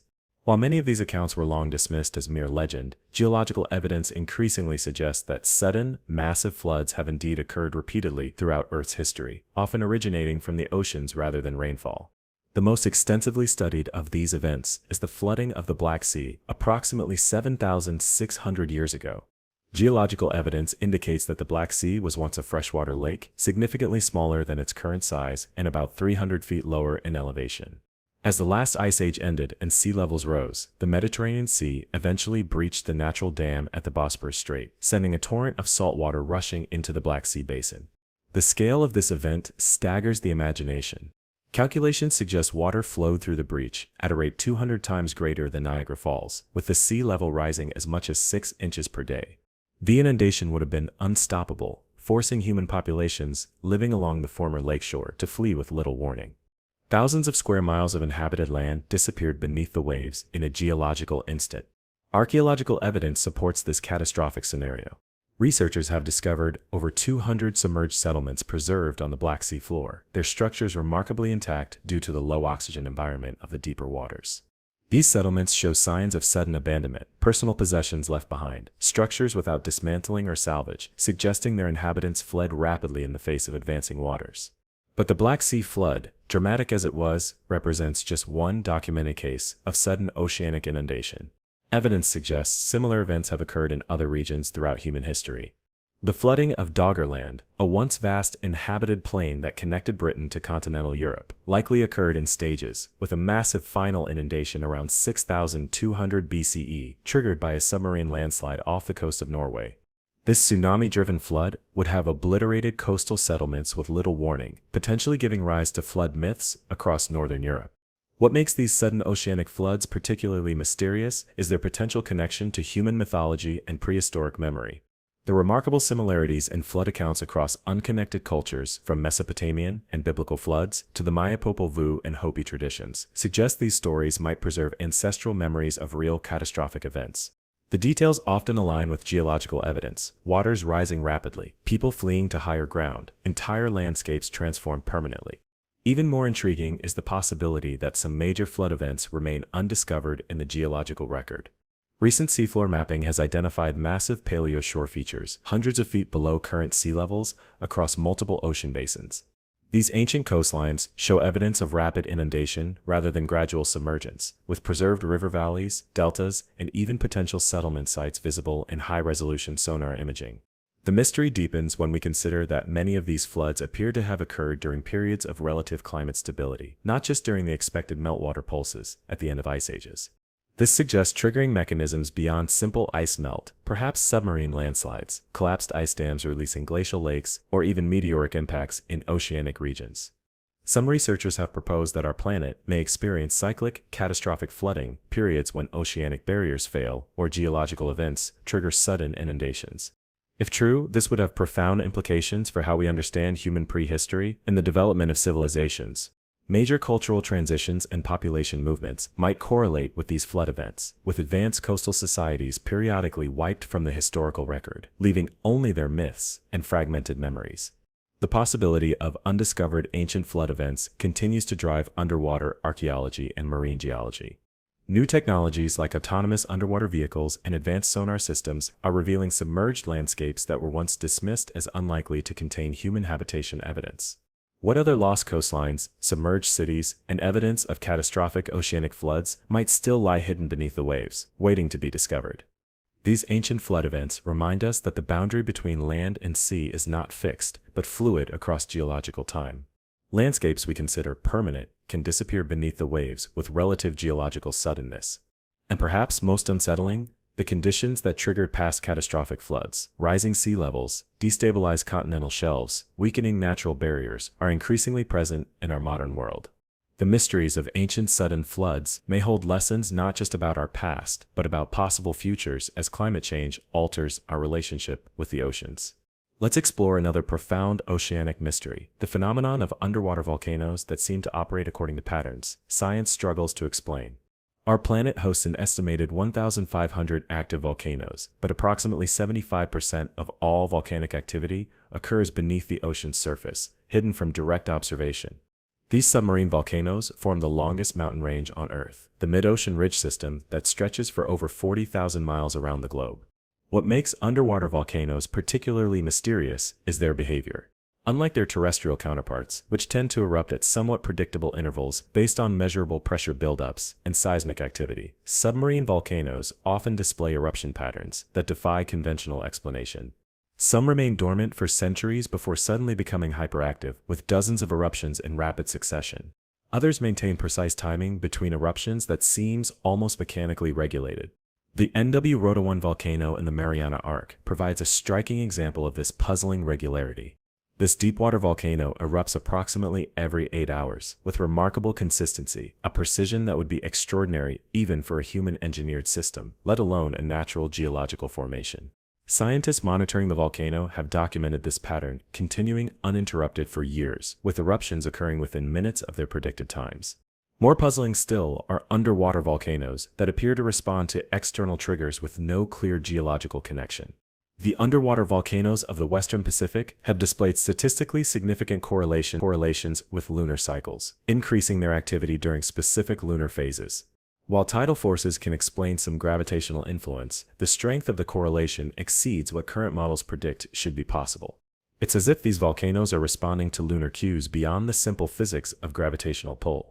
Even more mysterious are the apparent connections between widely separated underwater volcanoes. In several documented cases, submarine eruptions have occurred simultaneously at volcanoes, thousands of miles apart, with timing too precise to be explained by coincidence. These sympathetic eruptions suggest the possibility of connecting mechanisms through the Earth's crust that remain undetected by current sensing technologies. Some researchers have proposed that electrical conductivity in the Earth's mantle might provide pathways for rapid energy transfer between distant volcanic systems. Others suggest that pressure waves could propagate through the mantle at speeds far greater than current models, potentially linking volcanic systems across vast distances. But neither theory fully accounts for the precision and consistency observed in these synchronized eruptions. The mystery deepens when we consider the ecological systems these underwater volcanoes support. The hydrothermal vents associated with submarine volcanic activity host some of the most extreme and unusual life forms on Earth, organisms that derive energy from chemicals rather than sunlight through a process called chemosynthesis. These biological communities show remarkable resilience to volcanic disruptions, often recovering with surprising speed after devastating eruptions. More puzzling still, certain species appear to anticipate imminent eruptions, evacuating vent openings hours or even days before explosive events occur. This suggests these organisms can detect precursor signals imperceptible to our most sensitive instruments. Some marine biologists have proposed that these creatures might be responding to subtle electrical field changes or chemical signatures that precede eruptions, detection capabilities that could potentially inform human early warning systems if better understood. The unusual properties of underwater volcanoes extend to their products as well. In 2015, oceanographers discovered a previously unknown type of volcanic rock forming near Pacific underwater volcanoes, a material with electromagnetic properties unlike any naturally occurring substance previously documented. This rock, informally named Lodestone X by the research team, exhibits unusual electrical conductivity that changes in response to surrounding seawater conditions. Some have suggested these formations might act as natural batteries or capacitors, storing and releasing electrical energy generated by the interaction of volcanic activity with seawater. Could these unique materials play a role in the unexplained patterns of underwater volcanic activity? Might they form natural networks capable of transmitting energy or information across the seafloor? The possibilities remain speculative, but the discovery of these unusual formations adds another layer to the mystery of submarine volcanism. Perhaps most intriguing are the potential connections between underwater volcanic systems and other oceanic anomalies. Regions of frequent USO, unidentified submerged object sightings, often correlate with areas of unusual submarine volcanic activity. The electromagnetic anomalies reported in zones like the Bermuda Triangle coincide with complex underwater volcanic systems. Even the mysterious underwater sounds recorded by hydrophones, like the famous bloop and upsweep, originated from regions with active submarine volcanism. These connections hint at the possibility that underwater volcanoes may influence our oceans in ways far more complex and far-reaching than simply adding heat and new rock to the seafloor. They may generate electromagnetic fields, produce unique acoustic phenomena, and create environmental conditions unlike anything in the terrestrial world. And they remain largely beyond our ability to directly observe or study, hidden beneath miles of water and accessible only through remote sensing and brief, limited expeditions. Underwater volcanoes represent one of the most active yet least understood geological systems on our planet, a hidden network of heat, energy, and mineral production that operates according to patterns we can observe but not fully explain. They remind us that beneath the seemingly stable ocean floor lies a dynamic, energetic system with behaviors that continue to challenge our understanding of how our planet functions. Let's now descend into one of the most enigmatic and unsettling oceanic mysteries, the phenomenon of underwater graveyards. Throughout the world's oceans, researchers have discovered specific locations where marine life seems to congregate to die. These sites, often found at particular depths or in association with unique geological features, contain disproportionate concentrations of animal remains, sometimes representing species from vastly different habitats and ecological niches. Perhaps the most famous of these is the aptly named Valley of the Whales discovered in 2010 off the coast of Madagascar. This underwater canyon, stretching for nearly 30 miles along the seafloor, contains the remains of over 200 cetaceans representing at least 7 different species, including varieties that would not normally inhabit the same oceanic regions. More puzzling still, examination of the remains indicates that most of these animals did not die from predation, disease, or starvation. They appear to have deliberately traveled to this location at the end of their lives. Similar sites have been documented in the Pacific, with the Shark's Graveyard near Cocos Island containing hundreds of shark skeletons arranged in what appears to be a circular pattern around a central seafloor feature. Analysis of these remains shows the sharks came from different parts of the Pacific Ocean, some traveling thousands of miles from their normal hunting grounds. Again, most show no evidence of traumatic injury or disease. They simply appear to have come to this specific location to die. What could explain this behavior? Some marine biologists have suggested these sites might emit chemical signals that attract dying animals, perhaps released by seafloor bacterial communities or geological processes. Others propose geomagnetic anomalies that somehow interface with the navigational systems of marine creatures, drawing them to these locations when their biological systems begin to fail. The mystery deepens when we consider the apparent longevity of these sites. Carbon dating of remains from the Valley of the Whales indicates this location has served as a cetacean graveyard for at least 10,000 years, spanning multiple evolutionary periods and climate changes. Whatever draws animals to these sites appears to be a stable, long-term feature rather than a temporary phenomenon. Even more puzzling is the discovery that these underwater graveyards often show evidence of what appears to be deliberate arrangement. In several documented cases, skeletal remains have been found positioned in non-random patterns, sometimes in concentric circles, sometimes in straight lines, sometimes oriented toward specific geological features. While natural currents could potentially arrange lighter bones, the consistent positioning of massive whale skulls and shark vertebrae defies explanation through known oceanographic processes. Some researchers have proposed that these sites might represent previously unknown aspects of marine animal behavior, perhaps the aquatic equivalent of elephant graveyards, where social species deliberately travel to die among the remains of their ancestors. If true, this would suggest levels of cognitive sophistication and cultural tradition previously unrecognized in many marine species. Indigenous maritime cultures offer their own interpretations of these underwater graveyards. Polynesian traditions speak of the roads to Hawaii, underwater pathways that lead dying creatures back to the spiritual realm from which all life originated. Japanese folklore mentions Kusiragahara, or whale fields, specific ocean locations where whales return to unite with their ancestors. Native American coastal tribes describe spirit pools in the deep ocean, where animals go to release their souls back to the water. While these cultural interpretations may seem fanciful to scientific sensibilities, they reflect observations of oceanic phenomena that have only recently been confirmed by modern research. They remind us that traditional knowledge sometimes preserves understanding of natural patterns, long before science formally documents them. The mystery of underwater graveyards extends beyond animal remains. In certain locations, researchers have discovered what appear to be human burial sites on the seafloor, some at depths that would have been dry land during the last ice age, others in locations that would have been underwater, even during periods of lower sea levels. Near the island of Yonaguni in Japan, divers have documented stone structures resembling burial platforms, with human remains integrated into the rock formations. Carbon dating suggests these sites are between 12,000 and 15,000 years old, predating known advanced human civilizations by thousands of years. Similar underwater burial sites have been identified off the coasts of India, Malta, and Peru, raising profound questions about ancient human activities and beliefs regarding the ocean.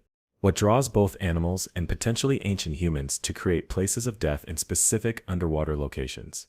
Is there something about these sites, some geological, chemical, or even electromagnetic property that registers across species as appropriate for the transition from life? Or might these convergences reflect some fundamental pattern in how living organisms relate to death and the return of biological material to the environment? Underwater graveyards represent one of the most profound and philosophically challenging oceanic mysteries. They suggest patterns of behavior and awareness that span across species, across time, and potentially across the boundary between instinct and culture. They hint at aspects of marine life, both animal and potentially human, that challenge our understanding of consciousness, tradition, and the relationship between living beings and their environment.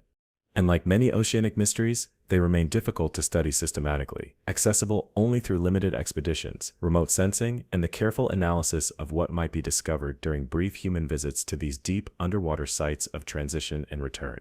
Now let's surface briefly to explore a mystery that occurs at the boundary between ocean and atmosphere, the phenomenon of oceanic light wheels. For centuries, sailors have reported witnessing massive, rotating patterns of light on the ocean surface, luminous wheels that can span up to half a mile in diameter, spinning with apparent mathematical precision. These phenomena typically appear at night in calm seas and can persist for hours before gradually fading away. The first documented account comes from the USS Constitution in 1821, when the crew observed what they described as a great wheel of light spinning beneath the waves off the coast of Somalia. The ship's log records the light wheel as approximately 600 feet in diameter, with regularly spaced spokes that rotated clockwise at a constant rate of about 1 revolution every 2 minutes.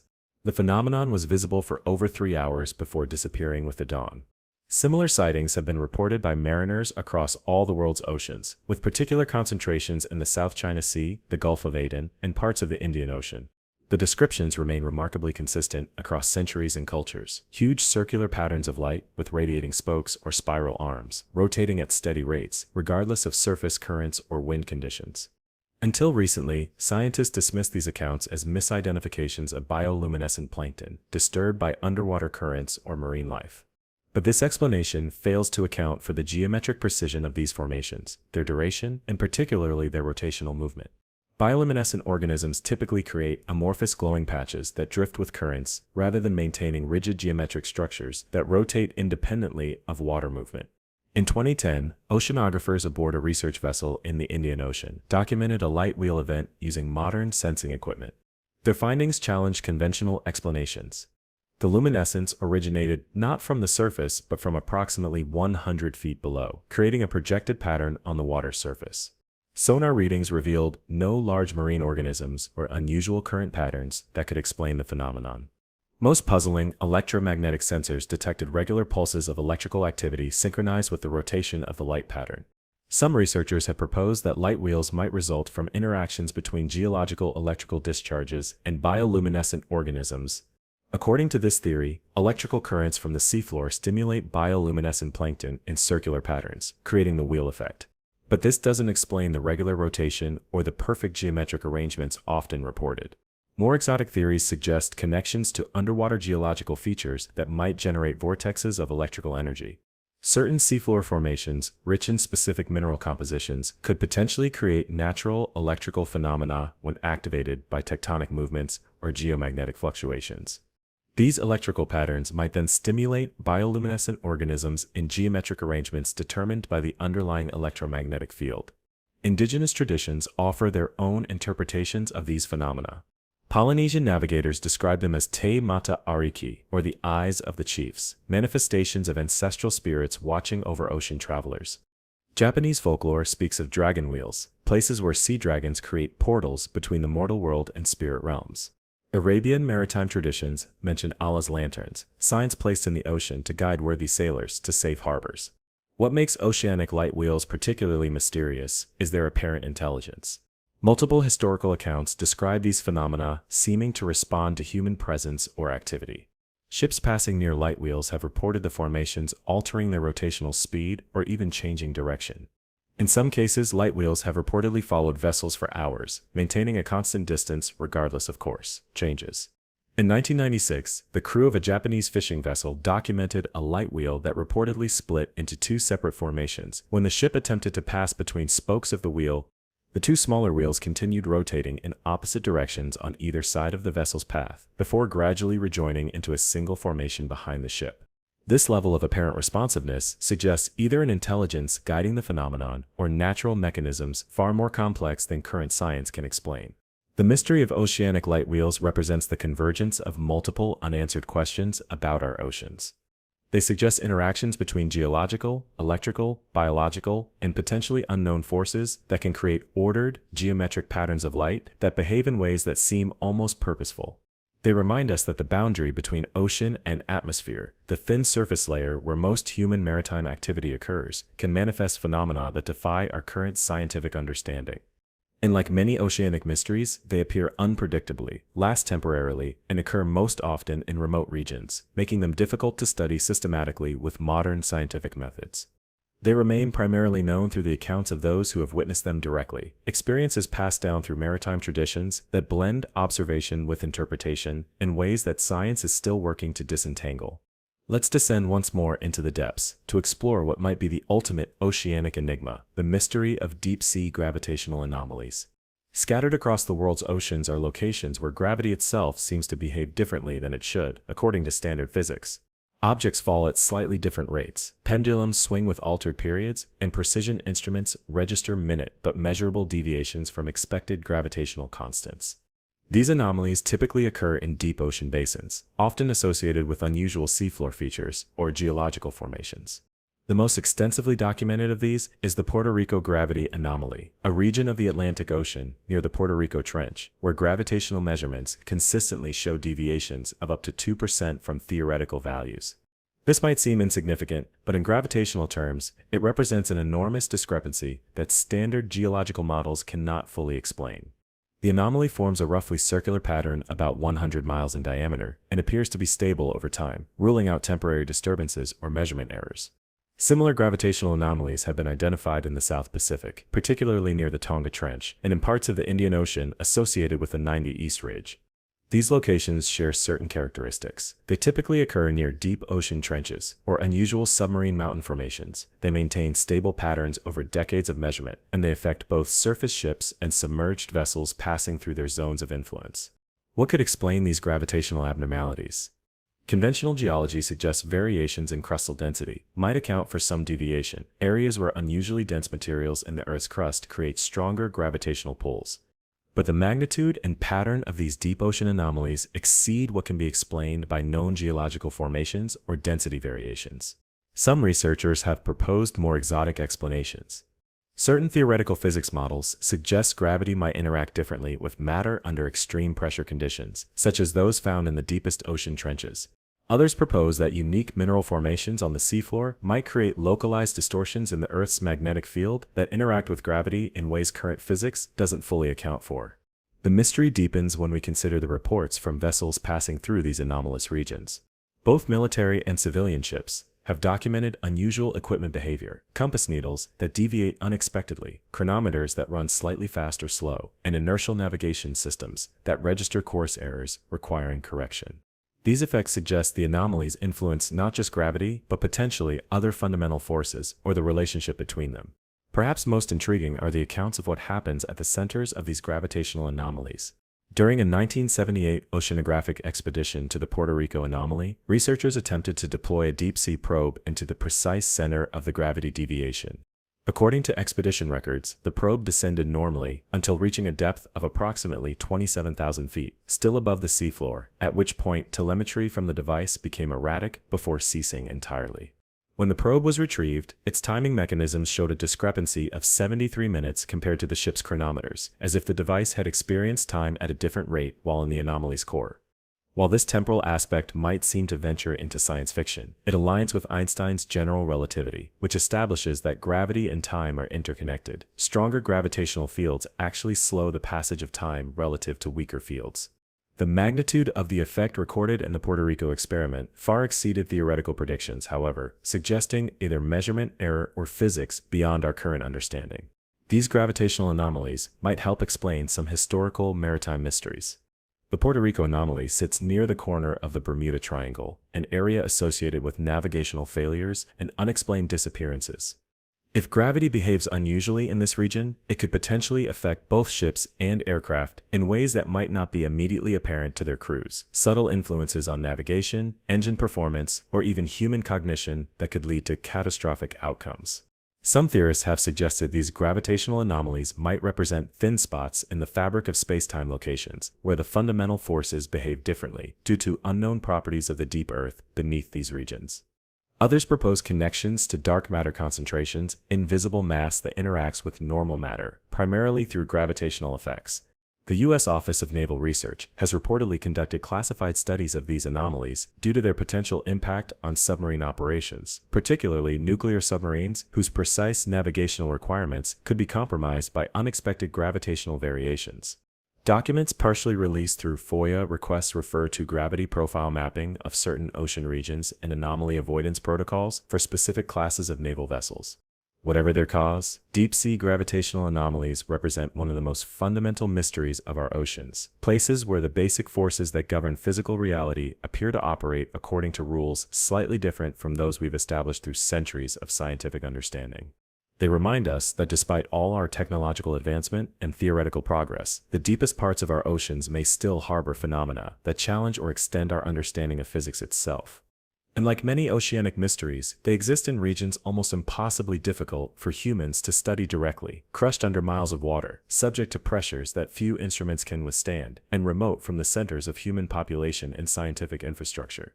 They remain tantalizingly beyond our reach, their secrets preserved in the most inaccessible regions of our own planet. Let's now resurface and look toward the horizon, to a mystery that occurs where ocean meets sky, the phenomenon of oceanic mirages and atmospheric anomalies. For centuries, sailors have reported witnessing impossible sights above distant waters, ships sailing upside down through the sky, islands appearing where no land exists, and coastlines visible hundreds of miles beyond the curvature of the Earth. These phenomena, collectively known as superior mirages or fata morgana, represent extreme versions of atmospheric refraction where light bends through air layers of different temperatures and densities. While science can explain the basic principles behind these optical illusions, certain aspects of oceanic mirages continue to defy complete explanation. Standard refraction models account for images appearing elevated or inverted, but struggle to explain complex, sustained, and detailed mirages reported throughout maritime history. According to conventional understanding, mirages should be fleeting, distorted, and relatively simple visual artifacts. Yet historical accounts describe elaborate, stable illusions persisting for hours and depicting scenes with remarkable clarity and detail. In 1881, The crew of the HMS Narcissus reported seeing an entire cityscape floating above the horizon off the coast of Alaska, complete with distinct buildings, moving vehicles, and what appeared to be crowds of people. The mirage remained visible for over 4 hours, and was detailed enough that the ship's artists produced sketches showing architectural features. No known settlement existed that could have been the source of this reflection, and the nearest significant human habitation was over 300 miles away, far beyond any known refraction capability. Similar accounts appear across maritime literature: phantom coastlines with impossible detail, ghost ships that maintain their apparition for hours while changing position relative to the observer, and entire landscapes suspended above the horizon with features recognizable enough to be identified and drawn. These reports challenge our understanding of atmospheric optics and suggest mechanisms beyond simple temperature-based refraction. Some researchers propose that unique atmospheric conditions over oceans might create atmospheric waveguides, layers of air that can trap and channel light for much greater distances than conventional refraction. These waveguides might potentially transmit detailed visual information hundreds or even thousands of miles beyond the horizon, creating the illusion of seeing distant locations with supernatural clarity. More controversial theories suggest connections between certain oceanic regions and geomagnetic properties that might influence light propagation in ways not fully accounted for in current optical physics.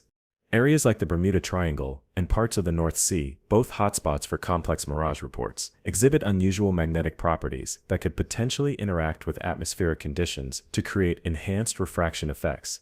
The mystery deepens when we consider the temporal aspects of certain oceanic mirages. In multiple documented cases, ships have reported seeing detailed images of other vessels that were later confirmed to have been hundreds of miles away at the time of the sighting.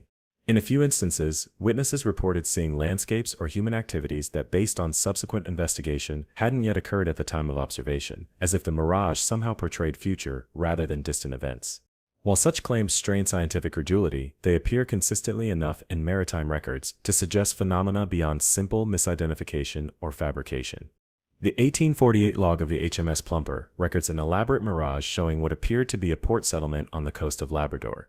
The crew identified specific buildings and dock structures with such clarity that the captain altered course to investigate.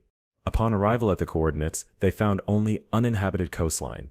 2 years later, a trading post was established at precisely that location, eventually growing to include structures remarkably similar to those the Plumper's crew had described seeing through their mirage. Indigenous maritime traditions offer their own interpretations of these phenomena.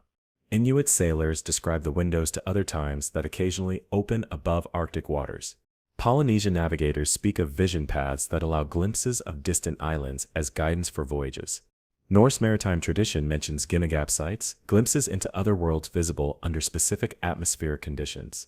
While modern science remains skeptical of any explanation beyond conventional refraction, the persistence and consistency of elaborate mirage reports across centuries of maritime observation suggest there may be atmospheric optical phenomena that current physics doesn't fully explain.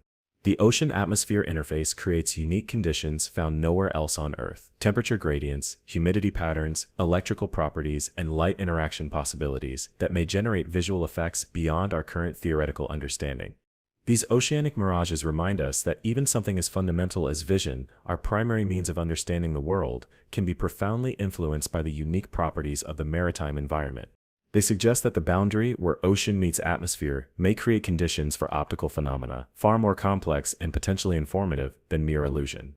And they represent yet another way in which the ocean environment challenges our assumptions about how reality should behave according to our land-based understanding of physical laws. As we conclude our journey through the ocean's darkest mysteries, let's contemplate perhaps the most profound enigma of all: the question of whether our oceans might harbor parallel dimensions or alternate states of reality. While this may initially sound like science fiction, certain oceanic phenomena challenge our understanding of physics in ways that have led serious researchers to consider truly exotic possibilities. Throughout maritime history, sailors have reported instances of what can only be described as reality distortions at sea, experiences where the fundamental properties of space, time, and physical law seem to temporarily suspend or alter. Ships that sail into banks of unusual fog, only to emerge in seemingly different locations or times. Instruments that register impossible readings, compasses spinning wildly, chronometers running backward, depth sounders showing negative values. And perhaps most disturbing, instances where crew members experience the same event differently, as if each person were briefly inhabiting their own version of reality. The 1967 case of the U.S. Lawrence, a Navy destroyer operating in the North Atlantic, provides a documented example of such anomalies. According to declassified reports, the vessel entered an unusual fog bank where standard navigation equipment failed completely. For approximately 27 minutes, the ship's various chronometers disagreed with each other by margins of up to 72 minutes. Different sections of the vessel experienced distinct environmental conditions. Temperature readings varied by more than 30 degrees between the bow and stern, and barometric pressure showed similar impossible gradients. When the ship emerged from the fog, crew members gave conflicting accounts of how much time had passed, ranging from minutes to hours. Most disturbing, the navigator's calculated position showed the ship had somehow traveled 73 miles in less than half an hour, a speed far beyond the vessel's capabilities. While conventional science might attribute such accounts to equipment malfunction, hallucination, or simple fabrication, the consistency of details across unrelated crew members and the physical evidence of instrument readings suggests something more complex occurred. Naval investigators ultimately classified the incident as unexplained environmental phenomena, but internal communications revealed concerns about possible temporary spatial temporal anomalies, bureaucratic language hinting at something approaching the concept of reality distortion. Similar incidents have been documented by vessels from multiple nations, operating in specific oceanic regions, particularly the Bermuda Triangle, parts of the South Pacific, and areas of the North Sea above unusual seafloor formations. Theoretical physicists have reluctantly begun considering whether certain ocean conditions might create what amount to localized alterations in spacetime properties. Dr. Elena Curie of the Princeton Institute for Advanced Studies has proposed that powerful electromagnetic fields generated by specific seafloor mineral formations could potentially create quantum bubbles, microscopic regions where quantum effects briefly manifest at macroscopic scales. In these environments, Curie theorizes, the clear boundaries between quantum and classical physics might temporarily blur, creating conditions where multiple quantum states coexist at human perceivable scales. While highly speculative, such theories represent attempts by mainstream science to grapple with maritime anomalies that defy conventional explanation. Indigenous maritime traditions worldwide contain remarkably similar concepts of ocean zones where reality operates differently. Polynesian navigators speak of crossroad waters, where multiple possible journey outcomes exist simultaneously until the navigator makes specific ritual decisions. Japanese amidivers describe dream currents, where alternate versions of the underwater landscape temporarily become accessible. Norse legends mention fold seas, where ships might briefly sail into different versions of the world before returning to familiar waters. These cultural traditions mirror modern physics concepts, like quantum superposition and parallel universes, with surprising precision despite developing long before such scientific theories existed. This convergence raises profound questions. Could ancient maritime cultures have encountered and interpreted the same anomalous phenomena that modern science struggles to explain? Might their mythological frameworks actually represent sophisticated observational knowledge, translated into culturally meaningful systems? Perhaps most compelling are accounts of what sailors throughout history have called phase waters, regions of ocean where matter itself seems to temporarily alter its fundamental properties. Ships report passing through areas where solid objects become partially permeable, where water briefly displays non-liquid characteristics, or where the basic elements of fire, metal, and wood behave according to different rules. While such claims strain scientific credulity to breaking point, they appear with such consistency across centuries of maritime literature that they cannot be entirely dismissed as fabrication or delusion. In 2003, a research vessel studying underwater volcanoes in the mid-Pacific recorded an incident where seawater around their remotely operated vehicle briefly exhibited properties inconsistent with normal matter. Instrument readings showed water density fluctuating rapidly between values higher than steel and lower than air, an impossibility according to conventional physics. For approximately 3 minutes, the ROV's cameras recorded water, appearing to exist in multiple states simultaneously, flowing like liquid in some areas, while displaying rigid, solid-like properties in others, with distinct boundaries between these states, shifting and flowing. The phenomenon disappeared as suddenly as it had manifested, leaving researchers with data so anomalous that several scientific journals refused to publish it for fear of damaging their credibility. Could our oceans actually contain regions where the fundamental rules of reality temporarily shift or alter? Might there be places where the boundaries between possible states of existence, what physicists would call eigenvalues or quantum states, become fluid rather than fixed? Such possibilities venture beyond established science into the realm of theoretical physics, where concepts like quantum field fluctuations, vacuum energy states, and membrane theory attempt to describe reality at its most fundamental level. Yet the ocean provides unique conditions found nowhere else on Earth for potentially manifesting such exotic physics. The combination of extreme pressure, unusual electromagnetic properties, complex fluid dynamics, and quantum effects across massive volumes creates an environment where reality itself might occasionally experience glitches or temporary alterations in its operating parameters. And these alterations, whatever their true nature, may account for some of the most inexplicable maritime mysteries throughout human history. As we surface from the depths of these oceanic enigmas, we're left with a humbling realization. Our planet's oceans represent not just a different environment, but potentially a different level of reality, a realm where the rules we take for granted on land exist in more fluid, negotiable states.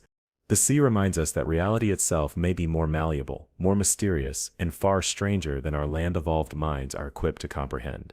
And perhaps that's the ultimate oceanic mystery, not any specific anomaly or unexplained phenomenon, but the possibility that beneath the waves lies a version of existence operating according to principles we have only begun to glimpse. The ocean does not reveal its secrets easily. It guards them beneath miles of water, crushing pressure, and eternal darkness. It presents us with glimpses of anomalies and phenomena that challenge our understanding, then withdraws them before we can study them properly. It preserves its mysteries across centuries, outlasting individual human lifespans and even entire civilizations that have attempted to understand its depths. When you next stand at the shore, looking out across that seemingly peaceful surface, remember what we've explored together.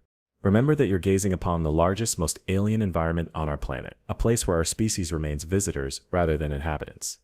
A realm where the darkness holds entities that defy classification, phenomena that challenge physics, and mysteries that have remained unsolved throughout human history.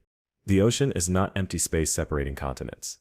It is the largest habitat on Earth, the birthplace of life on our planet, and quite possibly the most mysterious environment humans will ever encounter. It has swallowed ships, planes, and people without leaving traces. It has presented us with creatures that shouldn't exist and phenomena that shouldn't be possible. It has shaped human history, mythology, and consciousness since our earliest days as a species. And despite all our technological advancement, despite submarines and sonar, satellites and sensors, we have explored less than 5% of this vast alien realm. The remaining 95% keeps its secrets hidden in the darkness, waiting. What other mysteries might lurk in those unexplored regions? What other phenomena might exist that we haven't yet glimpsed or documented? What other secrets does the ocean keep in its crushing, lightless depths? As we've learned throughout this journey, the line between legend and reality blurs when it comes to oceanic mysteries. Yesterday's sea monsters become today's confirmed species. Ancient tales of underwater cities reveal themselves as archaeologically verified structures. Sailors' accounts of impossible phenomena gradually find validation through scientific discovery. The history of ocean exploration has not been one of debunking myths, but rather one of confirming that many of our most fantastic maritime legends held kernels of truth to often prove stranger than the fiction that tried to explain it. So perhaps we should approach the ocean's remaining mysteries, not with skepticism, but with humility, recognizing that in this alien realm, the impossible has repeatedly proven possible, and the mythical has often revealed itself as merely undiscovered. The next time someone dismisses an oceanic mystery as superstition or misidentification, remember how many similar dismissals throughout history have eventually given way to confirmation and discovery. Remember that our understanding of the ocean remains profoundly incomplete. Remember that beneath those waves exists a world operating according to rules and hosting entities that continue to surprise even our most advanced scientific understanding. And perhaps most importantly, remember that the boundary between known and unknown, between explained and unexplained, between science and mystery, is nowhere more fluid than in the depths of our planet's oceans. The sea remains the greatest repository of unknowns on Earth, a vast, ancient realm that continues to challenge our assumptions about what is and isn't possible in the reality we inhabit. For those brave enough to face these unsettling truths, the ocean offers a lifetime of mysteries to contemplate, enigmas that stretch from the physical to the metaphysical, from the biological to the potentially supernatural. And in contemplating these mysteries, we confront not just the unknown aspects of our planet, but the limits of human knowledge itself. We face the humbling possibility that reality may be far stranger, far more complex, and far more mysterious than our land-evolved minds are equipped to fully comprehend. The ocean reminds us that we are not the measure of all things. We are merely one species on a planet dominated by water, trying to understand a realm where we remain temporary visitors rather than natural inhabitants. And perhaps that's why oceanic mysteries affect us so profoundly, because they expose the boundaries of our understanding in ways that no terrestrial environment can match. So as we conclude our journey through these watery enigmas, take a moment to appreciate the magnificent unknown that covers over 70% of our planet. The next time you stand at the shore, look out across those seemingly peaceful waves and remember what lurks beneath: the darkness, the pressure, the alien landscape, and the countless mysteries that remain unsolved despite centuries of human inquiry. The ocean keeps its secrets well, hidden beneath miles of water and preserved in an environment hostile to human presence. But occasionally it offers us glimpses of its mysterious nature, through creatures that shouldn't exist, phenomena that defy explanation, and anomalies that challenge our understanding of reality itself. These glimpses remind us that for all our technological advancement, for all our scientific progress, we remain surrounded by mystery, a mystery that begins at the shoreline and extends across the vast, deep, ancient waters that dominate our blue planet. Thank you for diving into these oceanic enigmas with me. If you've enjoyed this exploration of the unknown, make sure to like this video and subscribe for more journeys into the world's greatest mysteries. And let me know in the comments which of these ocean mysteries you found most disturbing or fascinating. Until next time, remember that the greatest unexplored frontier isn't in space. It's right here on Earth, beneath the waves that have witnessed the entire history of our species and hold secrets we have only begun to understand. Sleep well, knowing that as you rest, those dark waters continue their ancient cycles, their mysterious phenomena persist, and their unexplained entities move through lightless depths that human eyes may never witness. The ocean's mysteries remain, waiting for future generations to unravel, or perhaps to simply accept that some enigmas may forever remain beyond our complete understanding. But before you drift into slumber, let me share with you perhaps the most terrifying ocean mystery of all: the phenomenon of underwater temporal displacement. Throughout maritime history, divers, submarine crews, and deep-sea explorers have reported experiencing profound distortions in their perception of time while in certain ocean depths. Minutes stretching into what feels like hours, or hours compressed into heartbeats. But beyond these subjective experiences lie documented cases where time itself seems to function differently in specific underwater locations. In 1979, an experimental U.S. Navy deep-sea habitat called SEALAB-IV was placed at a depth of 1,000 feet off the Puerto Rican coast for a planned 40-day mission. When contact with the surface was lost for 72 hours, rescue divers were dispatched, expecting to find a tragedy. Instead, they discovered the three-man crew alive and well, convinced they had been underwater for only 7 hours. All 3 crew members' watches had stopped at precisely the same time, and biological markers, including hair and nail growth, confirmed they had indeed experienced only about 7 hours of physiological time. The mission logs, recorded hourly by the crew, contained only 7 entries. The phenomenon was dismissed as equipment malfunction and hallucination until 1997, when a Japanese research submersible called the Shinkai 6500 documented something even more inexplicable. While exploring a particular region of the Mariana Trench, the vessel's atomic clock, a device that measures time with quantum precision, registered a 3.7% slowing of time's passage, compared to synchronized clocks on the surface. According to Einstein's relativity, achieving such temporal dilation would require either traveling at significant fractions of light speed or being exposed to gravitational forces hundreds of times stronger than those at Earth's surface. Neither condition existed in the submersible's environment, yet the time difference was recorded by multiple independent systems. Even more disturbing are the accounts of what deep-sea divers call the long moments, brief periods, where time seems to freeze entirely. Professional divers working at extreme depths have reported experiences where all motion ceases, fish hanging motionless in water, particles suspended as if in amber, even their own heartbeats seemingly paused. These episodes typically last only seconds from an outside perspective, but are described as feeling like eternities by those who experience them. Marine biologist Dr. Mariana Velez, who experienced such an event while diving near an underwater volcanic vent in 2008, described it as stepping outside of time itself, like being able to walk around within a paused moment. Indigenous pearl divers from the South Pacific have names for these phenomena that predate modern science by centuries. Polynesian traditions speak of tuwahuna, or hidden time, underwater spaces where ancestors exist simultaneously with the present. Japanese ama divers describe jikan no ana, or time holes, near certain underwater rock formations, where minutes spent underwater translate to different durations on the surface. The consistency of these cultural accounts, across isolated maritime communities, suggests observations of genuine phenomena rather than mere folklore. What could explain these temporal anomalies? Some theoretical physicists propose that certain underwater environments, particularly those with unique electromagnetic properties, extreme pressure conditions, and specific mineral compositions, might create localized distortions in space-time. Dr. Kenzaburo Yamamoto, of Tokyo University's quantum physics department suggests that the combination of intense pressure, unusual electromagnetic fields, and quantum effects across large water volumes might temporarily alter how fundamental particles interact with the temporal dimension. The scientific establishment largely dismisses such accounts, attributing them to nitrogen narcosis, oxygen toxicity, or simple misperception under extreme conditions. Yet the consistency of reports, including those documented with precision instruments, suggests something beyond hallucination may be occurring in certain ocean depths. And if time itself can behave differently underwater, what other fundamental aspects of reality might function according to different rules in the crushing pressure of the deep? Now let's explore one of the ocean's most visually stunning yet utterly terrifying mysteries: underwater brine pools, often called lakes of death by the scientists who study them. These pools form when water with extremely high salt concentration collects in depressions on the seafloor, creating distinct bodies of liquid within the ocean itself, complete with shorelines, waves, and even beaches made of salt crystals. Because this hypersaline water is denser than the surrounding seawater, it doesn't mix, creating the surreal appearance of an underwater lake with its own distinct surface. What makes these formations truly nightmarish is their lethal effect on marine life. The water within these brine pools contains almost no oxygen, but is saturated with toxic compounds, including hydrogen sulfide and methane. Any fish or crustacean that swims into these pools suffocates almost instantly, their bodies preserved by the same salt that killed them. Submarine explorations have documented these pools surrounded by rings of perfectly preserved animal remains, underwater graveyards, marking the boundaries of these deadly lakes. In 2015, oceanographers studying a particularly large brine pool in the Gulf of Mexico made a discovery that defies conventional understanding of biology.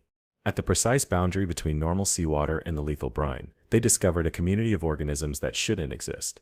These extremophiles had evolved to live exactly at this interface, with one part of their body in toxic, oxygen-free water and another in the survivable ocean.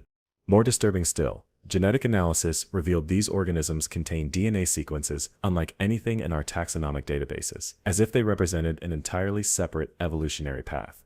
Ancient maritime cultures seemed aware of these phenomena long before modern science discovered them. Persian Gulf pearl divers spoke of the seas beneath the sea, where water flows upon water yet does not mix. Greek texts from the 3rd century BCE mention Poseidon's poison pools where fish turn to salt yet still appear to swim. These historical accounts suggest human awareness of brine pools dates back thousands of years, observations made without the benefit of modern submersibles or diving equipment. But the true mystery of these underwater lakes goes beyond their lethal chemistry. Researchers have documented unexplained phenomena at these sites that challenge our understanding of fluid dynamics and physics. The boundaries between brine and normal seawater sometimes form perfect geometric patterns, hexagons, octagons, and even more complex shapes that remain stable despite underwater currents that should disrupt them. Time-lapse photography has revealed these boundaries periodically pulsing with mathematical precision, expanding and contracting in sequences that can be expressed as prime number ratios. During a 2019 expedition to study a brine pool in the Red Sea, researchers recorded electromagnetic anomalies, similar to those associated with the Bermuda Triangle. Instruments registered powerful electrical discharges, occurring precisely at the boundary between normal seawater and brine, with voltage potentials far higher than should be possible in a saltwater environment. The research vessel's compass spun wildly when positioned directly above the pool, and precision atomic clocks showed slight but measurable discrepancies while in proximity to the formation.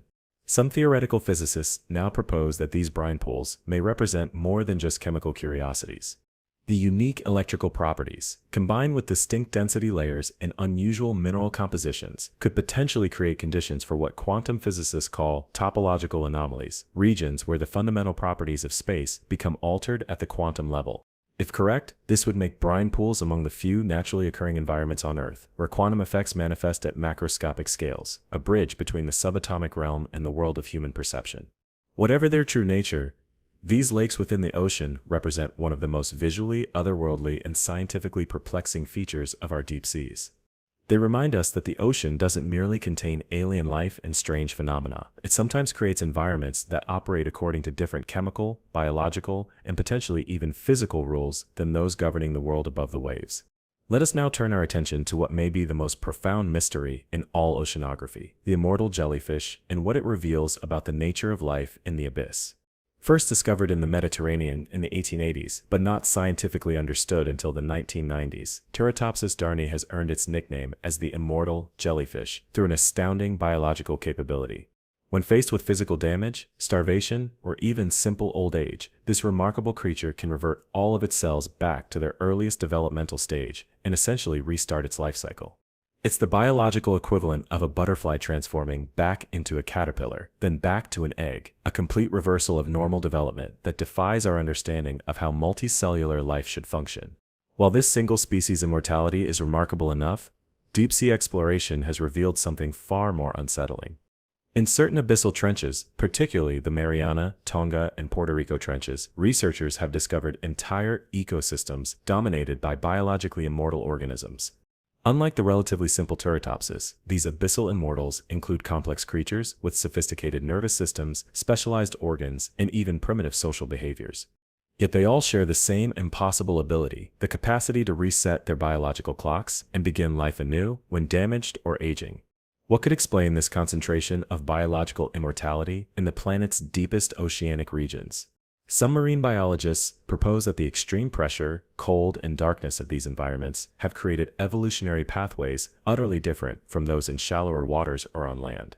Others suggest these regions might preserve ancient biological mechanisms from Earth's earliest evolutionary history, living fossils of biological processes that existed before aging and death became standard features of multicellular life. The mystery deepens when we consider the age of certain specimens retrieved from these abyssal communities. Carbon dating and growth pattern analysis of one colonial organism collected from the Mariana Trench indicated it had been alive for at least 175,000 years, having survived multiple ice ages, countless surface extinctions, and the entire span of human evolution. Even more remarkable, genetic analysis revealed the organism contained no accumulated mutations one would expect over such vast time frames, as if it existed in a state of perfect biological stasis, unchanged since the time of Homo erectus. Indigenous Pacific Island cultures have long spoken of the ageless ones that dwell in the ocean's greatest depths, beings that exist outside normal time and carry memories from the earliest days of creation. Micronesian legends describe an imwe creatures from the deepest waters that die yet live again, serving as living repositories of ancient knowledge. Japanese folklore mentions Wadatsumi no Kadama, spirits of the deep sea that shift between youth and age at will, sometimes sharing wisdom with worthy human seekers. Scientific investigation of these biologically immortal communities has proved challenging due to the extreme conditions of their habitats. Most specimens die when brought to the surface, their bodies literally exploding as they transition from crushing deep-sea pressure to normal atmospheric conditions. The few successfully retrieved samples deteriorate rapidly in laboratory environments, as if something fundamental to their immortality exists only in the unique conditions of the abyssal trenches. This leads to perhaps the most disturbing question of all. Could these immortal organisms represent not merely interesting biological outliers, but a fundamentally different type of life than what exists in shallower waters and on land? A parallel evolutionary path that mastered biological processes we consider impossible. Some theoretical biologists now propose that life in the deepest trenches may operate according to biochemical and genetic principles distinct from surface life, almost as if they represent a separate origin or category of living systems. In 2021, analysis of RNA sequences from immortal trench organisms revealed structural patterns unlike anything in Earth's known genetic library. The molecules contained information, encoded not just in the familiar linear sequences of nucleotides, but in complex three-dimensional folding patterns that multiplied their information-carrying capacity exponentially. Some geneticists have suggested these structures represent biological information systems more sophisticated than anything evolution has produced in surface organisms, perhaps the result of millions of years of uninterrupted evolution in the stable environment of the deep trenches. Whatever the explanation, these immortal communities, dwelling in Earth's deepest ocean trenches, challenge our most fundamental understanding of biology, aging, and the limits of life. They suggest that immortality, a concept humans have dreamed of and sought throughout our entire existence, already exists on our planet, manifesting in the crushing darkness of the abyss. And they raise an unsettling possibility that the most alien life on Earth may not come from beyond our planet, but from its deepest waters, evolving in isolation for millions of years under conditions utterly unlike those that shape surface life. Let's now explore one of the most recently discovered and least understood oceanic mysteries, the phenomenon of massive underwater spirals that appear and disappear with no clear cause or pattern. First documented by satellite imagery in 2010, these enormous spiral formations can span up to 150 miles in diameter and rotate with mathematical precision for days or weeks before vanishing completely. Unlike hurricanes or normal ocean eddies, these spirals maintain perfect geometric proportions throughout their existence, their arms following the exact ratios of the golden spiral found in nautilus shells and galaxy formations. What makes these formations particularly mysterious is their behavior. They appear suddenly in deep ocean basins, often far from any known current systems or weather patterns that might explain their formation. They rotate at constant speeds regardless of surrounding water conditions. And perhaps most inexplicably, they appear to have internal structure extending thousands of feet below the surface, organized patterns of water movement that maintain coherence from surface to seafloor. When oceanographic vessels have managed to reach these spirals before their disappearance, they've recorded phenomena that defy conventional understanding of fluid dynamics. Water within the spiral arms flows at different temperatures and salinities than the surrounding ocean, often containing mineral concentrations that don't match any nearby source. More bizarrely, instruments detect ordered electrical activity throughout the formation, coordinated pulses that move through the spiral, and patterns resembling neural firing sequences. Indigenous Pacific navigators have recognized these formations for centuries, calling them Kealakua pathways of the gods. Polynesian oral traditions describe using these spirals for long-distance navigation, claiming they appear at specific celestial alignments and connect distant parts of the ocean through accelerated travel. Marshall Islander wave pilots speak of JUCO, or power spirals, that could carry canoes across vast distances if entered at precisely the right point and angle. Modern scientists have proposed various explanations for these massive formations, from complex interactions between deep ocean currents and seamounts to underwater manifestations of planetary wave patterns.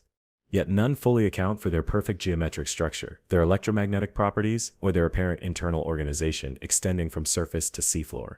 In 2018, a research vessel equipped with specialized sensing equipment spent 3 weeks studying a particularly stable spiral formation in the South Pacific. Their findings, published in the journal Oceanography, documented water within the spiral moving according to what can only be described as organized, non-random patterns. Unlike normal ocean turbulence, which becomes increasingly chaotic at smaller scales, this spiral maintained ordered movement patterns down to the molecular level, as if the entire water column, from surface to depths of over 15,000 feet, was behaving as a single organized system. The research team's lead physicist, Dr. Simon Cavendish, noted that such organization should be thermodynamically impossible in a natural fluid system. The level of order we observed, he wrote, would be like watching smoke from a chimney rise in a perfect spiral through gusting winds without dispersing. It violates our understanding of how energy and entropy function in fluid dynamics. Some theoretical physicists have reluctantly begun considering whether these spiral formations might represent something more exotic than conventional ocean phenomena, perhaps self-organizing systems emerging from the complex interplay of seawater, geomagnetic fields, and quantum effects at massive scales. Others have proposed connections to the emerging field of hydrodynamic quantum analogs, where fluid systems can exhibit behaviors mimicking quantum mechanical properties. Whatever their ultimate explanation, these massive, mathematically perfect ocean spirals represent one of the most visually spectacular and scientifically challenging mysteries of our oceans. They demonstrate that even in the satellite era, with our planet under near constant observation, the sea can still produce large-scale phenomena that defy our current scientific understanding. And they remind us that the ocean isn't merely a passive body of water moved by wind and temperature, but potentially a medium capable of generating organized geometric structures at scales visible from space. Let's now examine what might be the most philosophically disturbing of all oceanic mysteries: underwater archaeological sites that appear to predate the evolution of modern humans. Since the early 2000s, deep-sea archaeological expeditions have documented multiple underwater structures that exhibit clear signs of intelligent design and construction, yet exist at depths and locations that would place their creation far earlier than any known human civilization. These sites, found primarily in the Western Pacific, the Indian Ocean, and the Atlantic Basin, feature common characteristics that make them difficult to dismiss as natural formations: perfect geometric layouts, work stone showing tool marks, and astronomical alignments that would have required sophisticated mathematical knowledge to create. The Yonaguni Monument off the coast of Japan, discovered in 1987, but still not fully explained, represents one of the most accessible of these sites. While some geologists maintain it's a natural formation, others point to its perfectly straight edges, right-angle corners, and what appear to be drainage channels and stairways as evidence of human modification. More troubling for conventional archaeology is the site's age. Geological evidence indicates it has been underwater for at least 10,000 years, predating any known civilization in the region by millennia. But Yonaguni pales in comparison to discoveries made in the Indian Ocean basin. In 2013, using advanced side-scanning sonar, oceanographers mapped what appears to be a massive complex of rectangular structures covering over 30 square miles of seafloor at a depth of 12,000 feet. The site, now known as the Dharma Complex, after the research vessel that discovered it, contains hundreds of geometrically perfect structures arranged in concentric rings around a central plaza. Geological core samples date the site to approximately 25,000 years ago, a time when our ancestors were still hunter-gatherers living in caves and temporary shelters. Even more inexplicable was the 2019 discovery at the bottom of the Mozambique Channel between Madagascar and Africa. At depths exceeding 18,000 feet, remote submersibles photographed what researchers described as a technology complex containing structures made from materials that don't match any known natural geological formation. The complex features perfect spherical chambers connected by tunnels with smooth, glazed walls that show evidence of extreme heat application. Most disturbing of all, the site appears to have been submerged for at least 100,000 years, a time when Homo sapiens were just beginning to emerge as a distinct species. The conventional archaeological establishment has largely avoided engaging with these discoveries, typically dismissing them as misidentified natural formations or the result of instrument errors. Yet the growing body of photographic evidence, sonar mappings, and sample analyses from multiple independent research teams make such dismissals increasingly untenable. If these structures are artificial, who or what created them? And why are they now thousands of feet beneath the ocean surface? Some researchers have proposed that these sites might represent evidence of advanced prehistoric human civilizations that were lost when sea levels rose at the end of the last ice age. But this explanation fails to account for sites found at depths far greater than any post-ice age sea level rise could explain. Some exist on seafloor that has been submerged for hundreds of thousands of years. More controversial theories suggest these structures might have been created by earlier hominid species, perhaps Homo erectus, or even earlier ancestors with capabilities far beyond what conventional paleoanthropology credits them with. Others point to the possibility of non-human terrestrial intelligence, species now extinct that evolved advanced capabilities before humans dominated the planet. The most radical theories propose extraterrestrial or parallel evolutionary origins, suggesting these structures might represent evidence of non-human civilizations that existed on Earth long before our own emergence as a species. While such hypotheses remain far outside mainstream science, the growing catalog of anomalous underwater structures forces us to consider possibilities that challenge our understanding of human history and perhaps even our uniqueness as builders of complex structures. Indigenous traditions worldwide contain accounts that align with these underwater discoveries with surprising precision. Aboriginal Australian Dreamtime stories speak of the first ones who built great cities before the seas rose to claim them. Pacific Islander legends describe stone builders who were neither human nor animal but could shape mountain-sized blocks with their minds. Ancient Tamil texts mention civilizations predating humanity by 7 great cycles, their achievements lost beneath the eternal waters. What makes these underwater archaeological anomalies so profoundly disturbing is their implication that the story of intelligent life on Earth may be far more complex and far older than we've imagined. If even some of these structures prove artificial, our understanding of Earth's history would require radical revision. And we would face the humbling possibility that we are neither the first nor perhaps the most advanced civilization to have called this planet home. These deep underwater ruins, if that is indeed what they are, represent a challenge, not just to archaeology, but to our species' entire conception of our place in Earth's history. They suggest that the ocean floor may preserve evidence of chapters in our planet's story that have been entirely erased from the land record, civilizations, technologies, and potentially even species that rose, flourished, and vanished beneath what are now thousands of feet of water. And they remind us that the ocean holds not just the unknown, but potentially the unknowable secrets so ancient and profound that they may lie beyond our current capacity to comprehend them. Let's turn now to one of the most persistent yet least understood oceanic phenomena, underwater light orbs that defy conventional scientific explanation. For centuries, submarine crews, deep-sea divers, and ROV operators have reported encountering luminous spheres that appear to move with purpose through the darkness of the deep ocean. Unlike the bioluminescence produced by known marine organisms, these light orbs maintain perfect spherical shape, emit steady light rather than pulses or flashes, and most inexplicably appear to react intelligently to human presence. The phenomenon first entered scientific literature in 1963, when the bathyscaphe Trieste photographed multiple orbs during a deep dive in the Mariana Trench. The perfectly spherical lights, each about 2 feet in diameter, appeared to follow the vessel at a consistent distance before arranging themselves in a precise geometric pattern, and then accelerating away faster than any known marine organism could travel. The vessel's scientific team described them as exhibiting behavior suggesting intelligent control rather than any explicable physical or biological mechanism. Since then, similar observations have been documented by military submarines, oceanographic research vessels, oil drilling platforms, and modern ROV missions. The descriptions remain remarkably consistent: spheres of bluish-white light ranging from inches to several feet in diameter, moving with apparent purpose, sometimes reacting to human vessels by changing direction or speed, and occasionally arranging themselves in geometric formations before disappearing. What makes these phenomena particularly difficult to explain is their behavior in relation to underwater vehicles. Unlike known marine organisms that typically flee from human intrusion, these light orbs often approach submersibles, position themselves at observation ports, or even pace alongside vessels over extended distances. ROV footage from the early 2000s shows light orbs appearing to inspect underwater equipment, circling multiple times before departing with surprising speed and directional control. Conventional scientific explanations have included bioluminescent jellyfish, electrical discharges from geological features, and even methane bubbles refracting light from the surface. Yet none of these explanations account for the perfect spherical shape, the apparent intelligent movement, or the documented ability of these phenomena to accelerate faster than any known underwater organism. In 2017, a joint Russian-American deep-sea expedition, equipped with specialized spectroscopic equipment, managed to analyze the light spectrum emitted by several orbs encountered near a hydrothermal vent field in the mid-Atlantic ridge.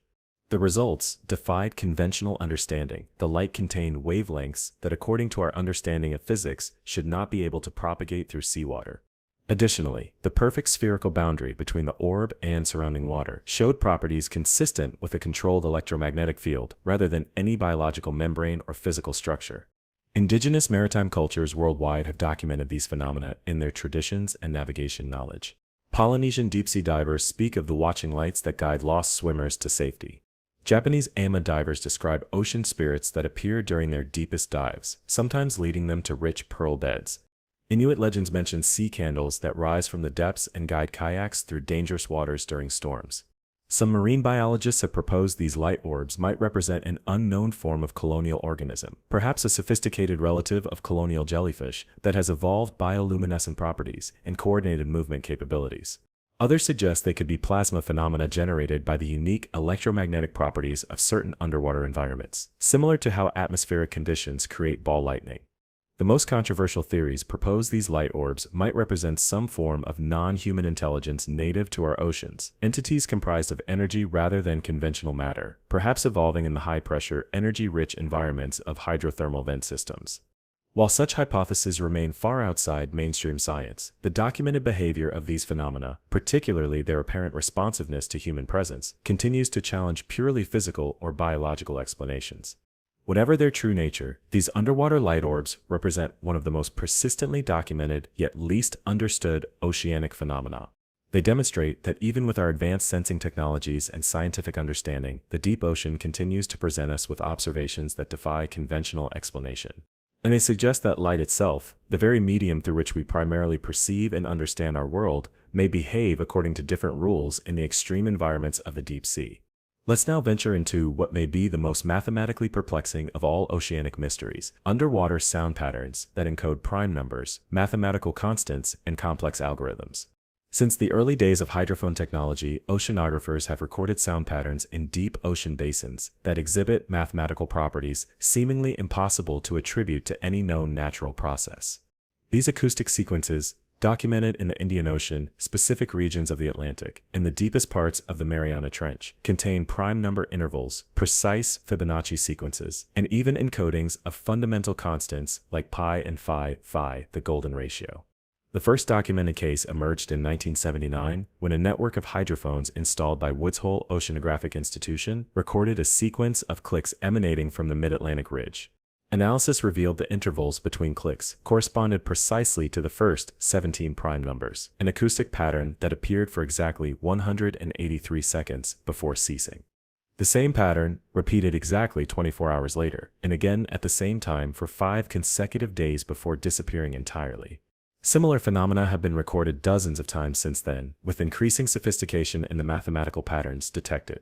In 1997, hydrophones in the Indian Ocean captured what mathematicians later identified as an acoustic encoding of Euler's identity, F to IP plus 1 equals sine 0, considered by many to be the most beautiful equation in mathematics for how it connects 5 fundamental constants. The pattern repeated precisely every 57 minutes for approximately 6 hours before ceasing. What makes these acoustic sequences particularly mysterious is their precision. Natural processes, whether geological or biological, typically contain variations and imperfections. Yet these underwater sound patterns maintain mathematical accuracy to dozens of decimal places, a level of precision exceeding even our most sophisticated human-made instruments. Conventional scientific explanations have included unidentified biological sources, unusual geological processes, and even artifacts of the recording equipment itself. Yet repeated documentation by different research teams using different equipment in widely separated oceanic regions has eliminated most conventional explanations. The patterns show clear evidence of mathematical encoding far beyond what any known natural process could produce. In 2015, a specially equipped research vessel deployed an array of next-generation hydrophones around a region of the Mariana Trench known for these acoustic anomalies. Over 3 weeks, they recorded multiple mathematical sequences, including what computer scientists later identified as a partial representation of the Mandelbrot set, a complex fractal equation discovered by humans only in the 1980s.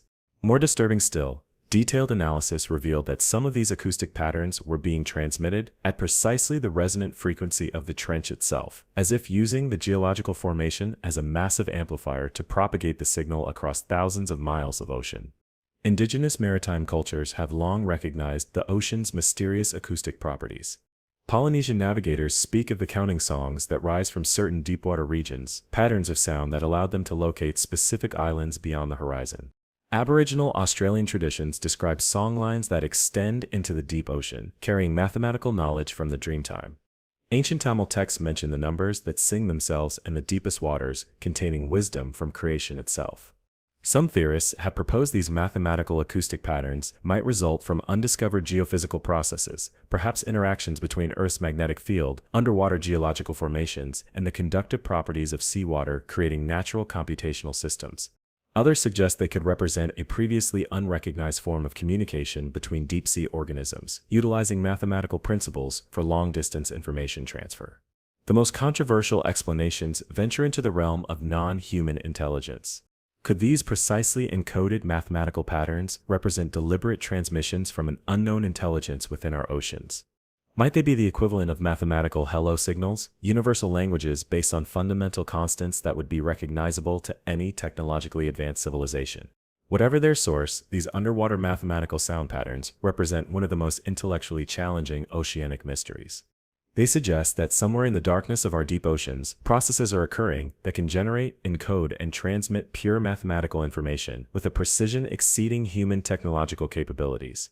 And they raise profound questions about whether mathematics itself, often considered a human invention, might be inherent in natural processes we have yet to fully understand. Now, as we conclude our journey through the ocean's most unfathomable mysteries, let's consider perhaps the most philosophically significant question of all. Could the ocean itself possess a form of consciousness?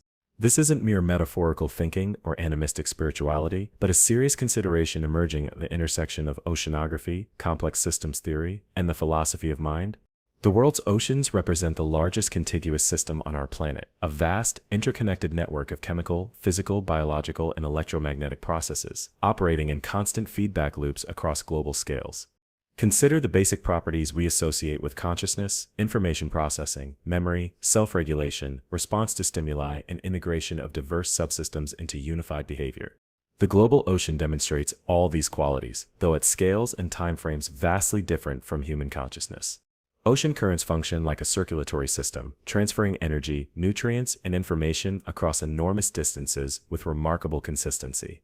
Oceanic memory exists in stable temperature patterns, chemical signatures, and biological distributions that persist across decades or centuries.